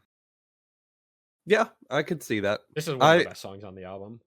I really think, I said this when we were talking about the album, I really think this sells the album. It's kind of a shame it's at the end of the album, but I really think that this is a culmination of all of the themes for that album. You've got the chorus with "We've walked this earth for 1,000 days, for grief and gold our love's been exchanged, a fire rages above the night, and eternity hidden in plain sight." Which that line alone, an eternity hidden in plain sight, is a very good line. Like, very good lyric. And it ties in the Hidden Realms album title as well. Yeah, it kind of almost loops into the opener. And then the second verse with and now the curtain calls down fast. The curtain calls and then it kind of like talks about how alchemy works, calcination, sublimation, and just fits really well. I don't know. I mean, I don't either. I haven't looked up into this, but it sounds good. That's all that fucking matters. And I really enjoy just the voice inflections, how it just kind of tells a story almost. Tom's like higher notes on the tincture, it binds and the mixture coagulates. The hour is growing closer, so please just wait. Love how his voice just inflects on that. I really enjoyed this song. I would say it's still not my favorite off of the album, but it's the song I've gone back to the most. And I think I would be criminal not to include it here, but I would say a couple of months, maybe a year down the line, you might see a different Valiant Hearts song. I could make an argument for Nausicaa and Thalassa on here, but I think of any songs from that album, I think this paints the bigger picture for it. It's a good pick. It is a good pick. Yeah. Yeah. All right. My number 3 song of the year is Gethsemane by Sleep Token.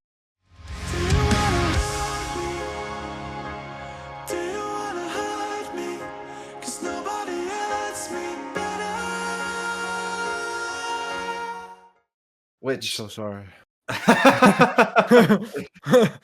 we've talked about it a little bit already, so I'll stay away from the parts because I'd just be reiterating everything you said. I mean, that initial bit in particular with the first, like, I guess first verse into second verse, really, it's just so beautiful. The little mathcore guitars, the personal lyrics. I mean, it's just so emotional by itself, but also, again, a song that as the year went on, I found myself relating to a lot and connecting with in a way that I didn't necessarily as much when I first heard the album.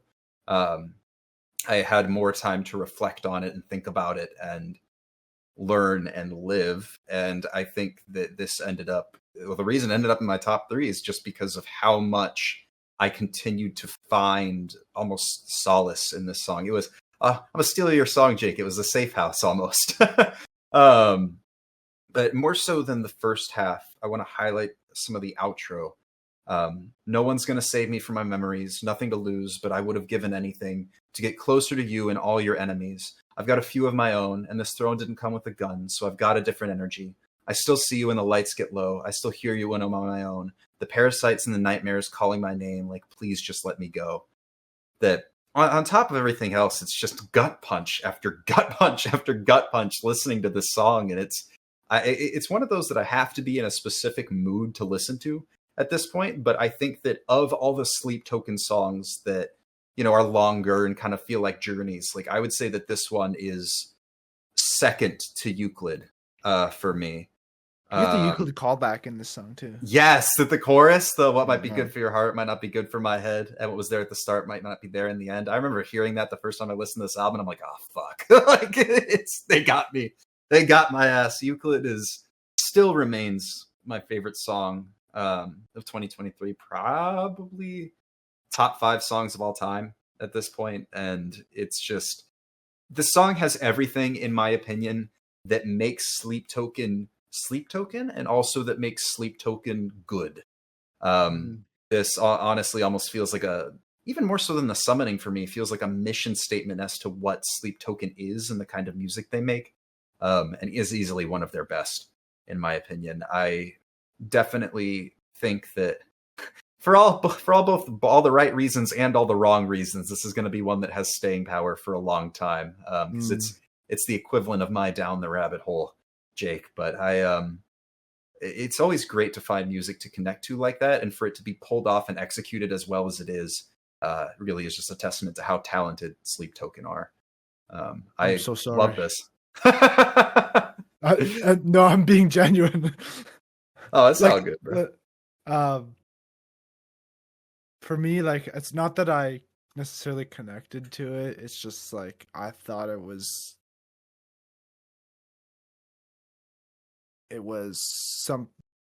so vulnerable that I had to put it where I put it as best lyric. It was absolutely.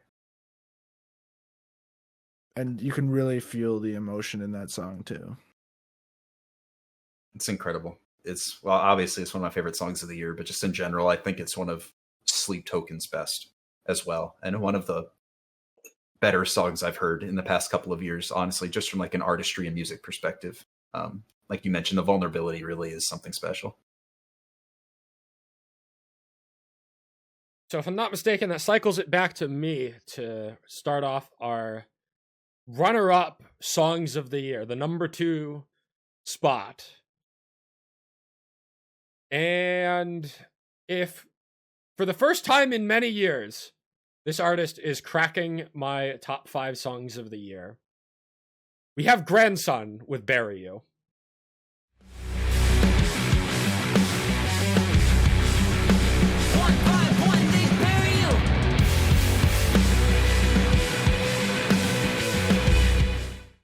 So when this album came out in September, I was very excited. Grandson is obviously one of my favorite artists of all time. And these singles were shaping up to be really good.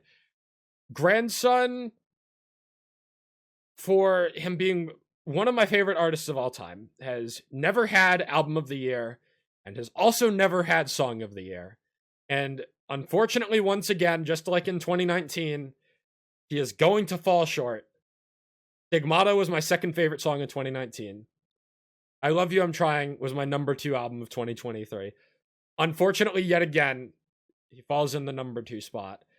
And as much as I would love to place this as my number 1 song of the year, the reality of it is that this song kind of just fucks, and that's all there is to it. This was not my most played song on my Wrapped because Spotify tracking ends in November, but if you look at the last FM data, I'm fairly certain this is now my most played song of the year. And for good reason. It's a very short, just above 2-minute long song. You get 2 choruses, 2 verses. I love the way that this song builds. That riff is addicting. And the drop with the delivery on and the lies that carry you, one by one they bury you, one by one they bury you, before it just hits. There was nothing like it this year. No other song scratched that itch that Bury You by Grandson did. It is worth noting, this is the album opener. Did not win my album opener of the year. This just so happens to be a song that is the first song on the album. My passion for this song has nothing to do with it being the album opener, for it being a good album opener. It is just a damn good song. And unfortunately, being a damn good song does not give you Song of the Year. My Song of the Year has a little more to offer. Still a banger, though. Easily his best album in a... Well, I suppose you might not agree, but I think it was his best album in a good while. This could be my least favorite Grandson album, which is crazy. Wow. You know what? That tracks, like... Jake. For our luck. Your least favorite? I'm like, yeah, I like this one the most. But like, it also could be my favorite. True. Like, Grandson is just one of my favorite artists of all time. Death of an Optimist was my number 4 album of 2020. Obviously, I Love You, I'm Trying was my number 2 album of 2023. In hindsight, maybe should have been album of the year ahead of Hot Milk. But yeah, I mean, the opening stretch of this album, including Bury You, I'll save my thoughts for another time. Gasp.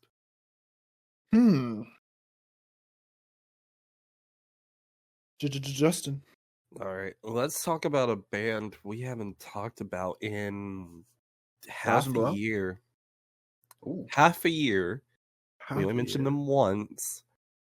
This is a band I brought up to the podcast, but Beyond Awareness with their song Lifeline. Maybe I've been traumatized and blinded by the pain I hide. Crashing on the tide inside my heart, it's like I'm pressurized. Yeah, so this is easily the song I have played the most this year. Funnily enough, I don't think it was on my top 20 of the Wrapped. And I can't tell you, I don't know why. But this song easily is like one of my most played this year. It's so catchy. It's got that kind of slow, kind of Bad Omens-y like build up to it. And then the chorus comes out of nowhere. And then that energy kind of stays throughout the entirety of the song. The chorus, maybe I've been traumatized and blinded by the pain I hide, crushing all the time inside my heart. It's like I'm pressurized. My head's too crowded, lost in a fantasy. Nothing can really make sense to me. I'm traumatized and misaligned, waiting for a sign. My hand is out for the lifeline. Love the delivery on that. It's so catchy. The chorus and instrumentation all throughout. It's great. I forgot the song had a breakdown. Retroactively, this probably would have been like runner-up for breakdown, but fuck it, I gave it to Fit for a King because I'm unhinged. This song's great. This band should have put an album out this year. I think they said it's coming out next year, which by all means, this year kind of sucked. But give me more albums for next year, because this and Trapped, and then two others, Inferno, which I think is probably one Jake's gonna like when he listens to it, and Autopilot. Like, all four of those songs are bangers, and I'm really excited for this album next year. Me too at this point. I'm will tell. Oh, yeah. Okay, my number 2 song of the year, runner up to number 1, is A Haven with Two Faces by Spirit Box. Canada.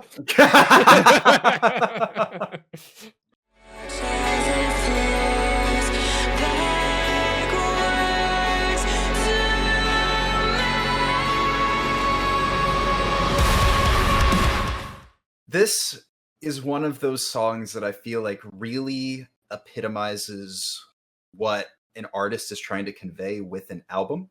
I know we talked about this one really early on in the year, and I didn't I didn't make any, what would I call it? I didn't hide the fact that I wasn't loving it as much as I loved Eternal Blue. But I think that for all the faults that I had with it, this song in particular stood out to me as kind of epitomizing what they were trying to go for.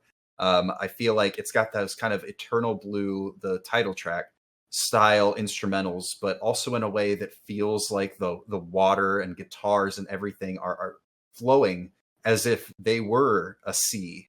That there's this very like push-pull of the tides type feel to this song, which culminates in the breakdown, which I didn't include it in my breakdown of the year discussion because I knew it was going to end up on my top songs of the year. But the way that it almost feels like the calm before the storm, and the way that Courtney's delivery on Flows Back to Me, with the me transitioning from singing into screaming, is one of the coolest things I think I've ever heard in this genre. And the way it almost crashes down like a flood, like a wave, giant waves, a tsunami, if you will. It really felt like a proof of concept that was executed the best out of any of the songs on the record. You made mention of it earlier. I thought like Ride the Wave was another song that pulled this off really well. But just in general, I thought that this song was fantastic. Probably the peak of the album for sure. Just overall, it's very Spirit Boxy, but also very proof of concept. Very just well executed, beautiful, but heavy at the same time. Kind of the way that, like, I guess the same way the sea can be beautiful, but also scary and threatening. It was really, really well done. Just the atmosphere overall. I feel like this is a very atmospheric song on a, I suppose, largely atmospheric album. But again, just everything they were going for on that album, I feel like peaked on this track, and it became easily one of my favorite Spirit Box songs. Just so well done. Courtney LaPlante is a saint. I mean, I know we gave her an award like named after her, but it really just, her talent is on full show. The whole band's talent is on full show in this one, honestly. So well done.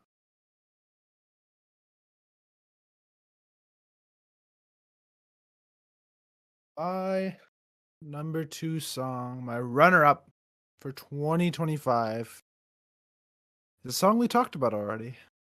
It is God-Fearing Man by Imminence.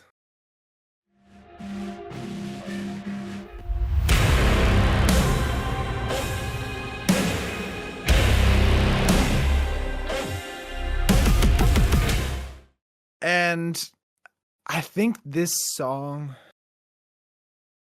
and I'm hoping this is true, this is the start of Imminence's redemption arc. Because, first of all, this song is doing very well for them on Spotify. Yep. It's at the And top YouTube of as their... well. Yeah, I'd imagine, because that's... Yeah, No, like, 'cause this was that a part deluxe. is cool. Yeah, This was a deluxe next to Death Shall Have No Dominion or whatever. Death Shall Have No Yeah. Dominion is like sub 1 million views. This is like 6 or 7 million views on YouTube. that song. Like, is it is a drastic gap on YouTube. It's like that song is like the worst thing they've ever released. But this could perhaps be the best thing they've ever released. I don't know who it is. Infectious is there though. I don't know. I'd have to figure that out myself, but it could very well be their best song they've ever released. And it's just because you get rewarded for listening to it. You listen to it, it starts slow, it builds, you get a breakdown, you get a second breakdown, and perhaps the coolest thing ever is done. If you've seen the music video, Harold on the guitar takes out his freaking fiddle stick and starts playing the guitar with the fiddle stick. And they do that live, and it is so cool. It is everything I could have ever wanted in a song. It is melodic, it's also brutal, and it's also really creative and cool. You do get the violin in there, which I love. We all know I love the violin. And it's just a fantastic showcase of talent, and I hope they don't overdo it with the fiddlestick thing. This should be like a one-off thing. I don't think they should like do it every single song. The violin is already their gimmick. They should use this yeah. like sparingly. Yeah, I agree. But what a statement of a song. And I just had to put it in my number 2. It's been there. Well, once this song came out, it topped Prodigy. So there's your lore, your Jacob lore for the year. But yeah, this is perhaps my favorite Imminent song, maybe. It is number 1 or number 2. Anyway, and it's just fantastic. Now, before I pass it to Justin to go over each of our top 10 songs of the year and our songs of the year, I just want to mention on the topic that God-Fearing Man is my number 10 song of the year. I'm going to save the rest of my list until the very end, because Justin, you are up to tell us your song of the year and your top 10 list. This feels weird. Right? I'm not used to this. All right, so starting with my number 10, we have Ladders on Tables with Cruel Men, Cowards and Liars. My number 9, Glass Heart with Dying Feeling. Also checks out. My number 8, Glass Waves with Blessed Burden. Also checks out. Confusing. Fragile top 10. Very fragile. My number 7, right? Yeah, 7. Abyss Watching Me, The Rot. My number 6, Alchemize, Red Lights. I thought that was going to be your number 1. I'm not going to lie. Yeah, it could make an argument. And then a recap. My number 5 was 1,000 Below, The Quiet and Cold. Number 4, Sun Sleep, A Place That We Call Home. My number 3, Valiant Hearts, Yukon. My number 2, Beyond Awareness, Lifeline. My number 1 is We Came as Romans, Where Did You Go? Wow. Or like, where did that come from? Right? Out of nowhere, dude. No, like, it makes sense. It makes sense. But wow, I'm surprised it's number 1. I remember you being very fond about this song. Where did you go when you did something that wasted? Where you go? Are you happy now? Where did you go? Yeah, so this song is kind of fire. Maybe I should revisit this album. Yeah, this is the best song on the album for sure. Okay, maybe I so won't then. Yeah, I mean, Jake's not entirely wrong. Like, this is the best song off the album, and it's just got such a good theme, got such good atmosphere to it. Me being like a very outside, we came as Romans person. I went into this completely blind. I don't think I really ever heard any of their previous albums. And this was the song that I listened to from them that stuck with me immediately. Like, this is my most played song of the year outside of Lifeline.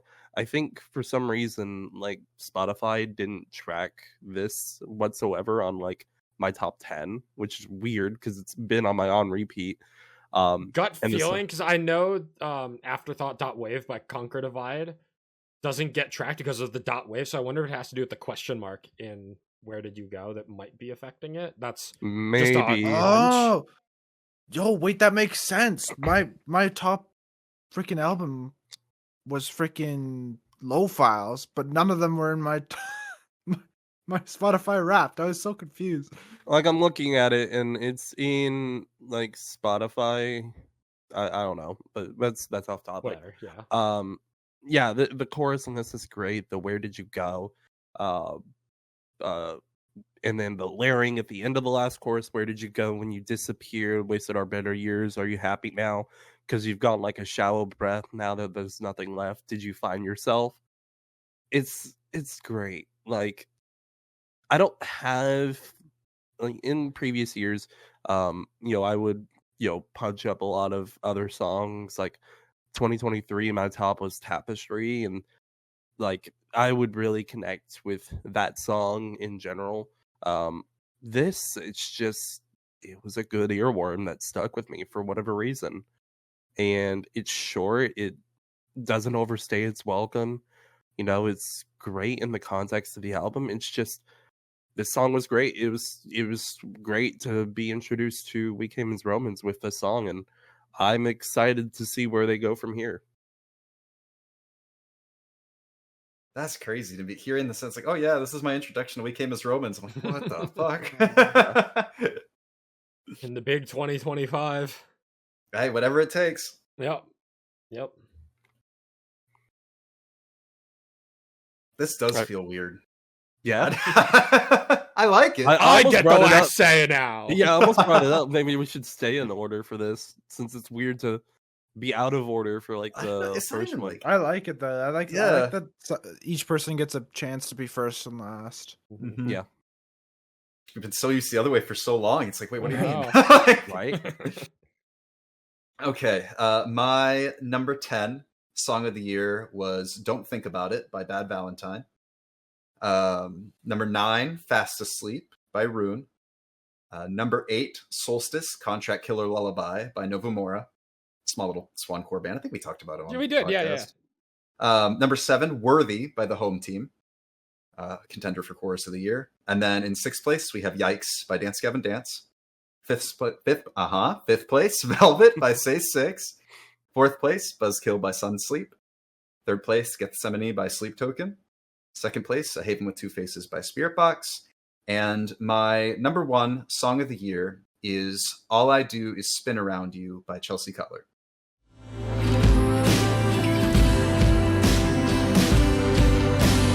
said it was exhausting, I believed you. I was hard to love and I was hard to lean to. So this is attached to an EP. We will be talking about it again. That is probably the most honest, vulnerable, and apt 5-song description of the human experience that I've ever encountered. It is very raw and sad and real, because that's what situations like this are talking about. This song, the title in and of itself is kind of the idea of putting someone at the center of your world and like orbiting around them almost, and just spinning around them constantly in orbit. And that when you put someone so much in focus that you start to neglect yourself, things start to fall apart without you really realizing it until it's too late. And just the idea of not seeing the forest for the trees and being so concerned with having somebody at the center of your world that you miss out on the idea of, you know, the little things and the little moments and the grievances that build up and the resentment. That there's, you know, for instance, second verse, fly you out to California and leave letters in your drawers and make up a secret word for when you weren't feeling stable. Did you ever build your castle? Did you ever care that I wanted to die? I think that only made you scared. And I read 7 books so I would see from your position. I would understand your family and I would hear you when I listened. Every time you cried about the fears that you were facing, all you held inside and everything you're scared of saying. And just the way that eventually kind of mellows out into the bridge, which I played for you guys, that eventually then rebuilds as the guitars and everything build up. That, you know, I built my world around you, or you said you chose me more than I chose you, but I put you first more than I was supposed to. I built my world around you at the center. We were young and we were too dumb to know better. You called on the last day I was in Paris. We were fighting and you said you couldn't stand it. And I always talk you down when you couldn't. I make sure that I'm around when I shouldn't. And I need to learn to let me go now, because you only hold me back and I hold you down. My heart is breaking every time I wake up. It's impossible to swim inside the wake of us. And just the way that it gets to the point that you're fighting and suddenly you get to the point where you make the realization that things are truly done, and the like hollow feeling that comes with it afterwards, and feeling that person's absence and making the realization that once they're gone, how much you like ache and long for them, that you really do just spin around them like they were your entire world. And now what do you do with the void that was left by that no longer being the case? And there's a bunch of other depressing lines on here, and on the EP in general, but it was a song that I felt connected to through my breakup that I experienced this year. But also in just how aptly honest and earnest and vulnerable again that it was, because the EP that this is off of is about like a period of time in Chelsea Cutler's life. And it's like, it oddly made me feel less alone, because the feelings that get described in this song and across the EP are so like isolating, and it's like despair almost. And to know that like you're not alone in feeling that, and that like this is a real human thing that a bunch of other people are also going through and have gone through, it helps me cope. I don't go out of my way to listen to this song, believe it or not. This is not a casual listening experience, nor is the EP that it's attached to, but it was the main song off of the main EP that I felt I could listen to when nothing else was really there for me. And for that reason, even if maybe I only have a dozen listens to it, it meant more to me than any other song did this year. And I knew that because of that, I had to make it my song of the year. But yeah, so fun times all around, I'd say. But for anybody who's dealing with a breakup, I think that this song and this EP in particular can be a difficult listen, but in a weird sort of way, it's a comforting listen. But yeah, fantastic song for that purpose and in general, but maybe not for your daily commute. You're going to want to turn the car around after 3 minutes, but yeah. Jacob. All right, Jacob. Yeah, I've got my number 10 goes to Wake Up by Of Mice and Men. My number 9 is Between Us by Fit for a King. My number 8 is Left for Good by Bad Omens. Good shout. That was in my top 10 for yeah. Top My 9. number 7 is Kerosene by Thousand Below. My number 6 is Ad Astra by Starset. My number 5, Blood Red by Landmarks. Number 4 is Gifted Every Strength by Loathe. My number 3 is Prodigy by Edola. My number 2 is God-Fearing Man by Imminence. And now it's time for the sweep token lottery. Surely. Yo, you clocked it. It's cooked. My bet's on the opener.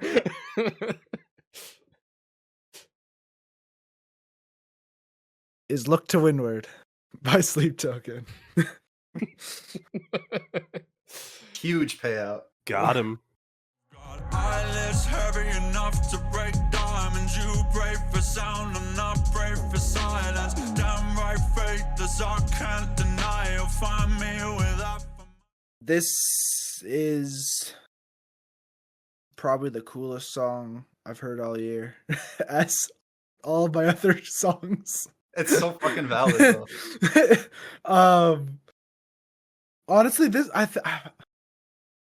this song, it again, you get rewarded for listening, and this song more so than any other song this year. It's a slow build. It starts with like 8-bit instrumentals. You get kind of like Legend of Zelda vibes, honestly. And I think what this song is trying to say, or it's basically about succumbing to darkness, and like, and I know that's very general, and but you get the lyric throughout the first half of the song, "Will you halt this eclipse in me?" And honestly, I feel like, Derek, when you mentioned in our Take Me Back to Eden recap about your theory about what was it? It was like she died and he killed himself or something like that. Yeah. Like, I can kind of see it now that I have this album. Because to me, it's almost like this song, especially, it's almost like him waking up in like hell. And it's, or maybe I know Vessel is a big Dante's Inferno fan, so it could be even like Purgatory or something like that, like something like that. We'll call it Arcadia. And basically succumbing to, he makes a decision in this song to succumb to the darkness, and that happens partway through verse 4. Because he's at the beginning, he's like, "Will you halt this eclipse in me? Will you halt this eclipse in me?" And honestly, I think first of all, verse 4 is like one of the coolest things ever. It just screams like medieval warfare. I don't know what to call it warfare, but like a battle. I'm gonna read it because I love it so much. It starts with, "I got eyelids heavy enough to break diamonds. You pray for sound, and I pray for silence. Damn right, faithless, I can't deny. You find me with half a mind to get violent. Oh, it isn't over till I say it's over. No more little angel sitting on my shoulders. So give me the edge of a blade and a time and a place, and I'll leave them cold and pushing up boulders." Which is a play on pushing up daisies. But after this, you get a freaking sword effect, like a sound effect, like that one Memphis Mayfire song. But it's way cooler in this song because it just fits the theming of the album for me, and that's I think that's why it's so much cooler than the Memphis Mayfire one, which is kind of cheesy. After that, am I walking with gods or merely stumbling forth until there's fire at the gates, until I fall to the floor, and I live by the feather and die by the sword, and I will sunder the earth only to burn the reward. And then it goes, even in this garden of gardens, I am the god of the gaps, I am the demon of Sodom, I am the blood of an angel, I am the fate of the fallen, nobody knows where I came from, even I have forgotten.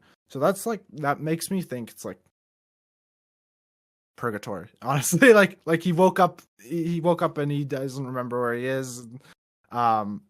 it gives you the setting for an adventure. But I've talked about lyrics of the song. The reason I love it is because the instrumentation and how dynamic it is. With the starting with the freaking 8-bit, building until you get this nasty breakdown with "Will You Hold This Eclipse in Me," and then this epic, badass rap verse, and then it goes into like this ethereal, angelic bridge, and then it goes back to the chorus, "Will you hold this eclipse in me?" and you get another nasty breakdown, and it's just like everything you could want in a song, and it's just a fantastic way to open an album, and it's just my song of the year, no doubt in my mind. I had this set from the moment I heard it. It is by far the coolest song on the album, and yeah,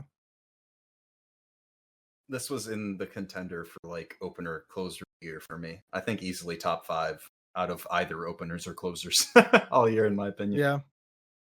I'm currently listening to Look to Windward for maybe the 3rd time ever. Jake, I thought this was going to be your album of the year. You'll have to wait well. and see. Cross that off the list. All right. Well, since I'm last, I'm going to bend the rules a little bit. I said earlier that there are Of course he would. 5 features in my top 12, so I'm listed off my top 12.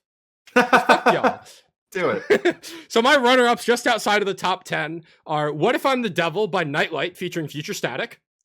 Number 11 is Break the Silence, Never Tell featuring Sleep Theory. Number 10, as I had already mentioned, is God-Fearing Man by Imminence. At number 9 is From Me to You by Baby Metal featuring Poppy. At number 8 is Your Touch by Relica. Number 7 is Spectre by Bad Omens. And at number 6, End of You by Poppy, Amy Lee, and Courtney LaPlante. I bet y'all thought that was my song of the year. Now I have no idea. It's the kawaii sneak. It's coming in. emergence.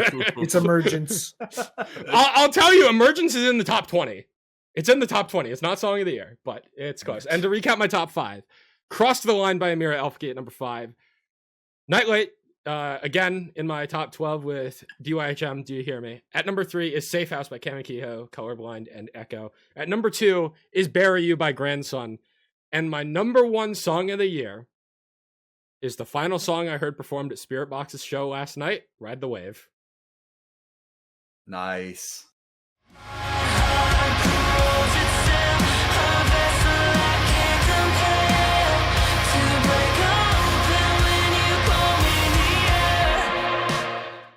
Yeah, I don't want to talk too much more about the song because I really said a lot of what I care about the song with when talking about it as my chorus and lyrics of the year. The whole idea of the riding the wave like a message in the bottle and the amount of meaning that you can get out of that in so many different ways, of whether you're just like coasting through life or whether you're doubting yourself and you're just riding the wave of self-doubt, of any emotion. There's so much that you can take out of the song, and so much that I was able to take out of this song throughout the year.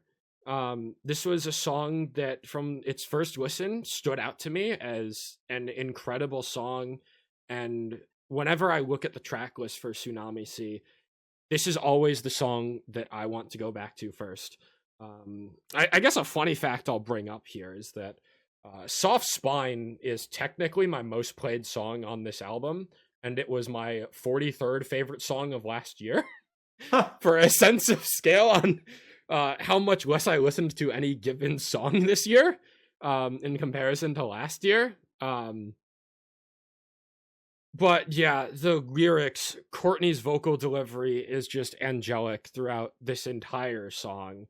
I love the guitar tone in that opening verse. It's like haunting. It feels dark and like you're kind of like almost paranormal in a sense. It's like you're out at sea and it's dark out and like there's a faint glimmer in the distance and you're just like kind of lost at sea, lost in thought. And it all culminates in this giant crash of a breakdown of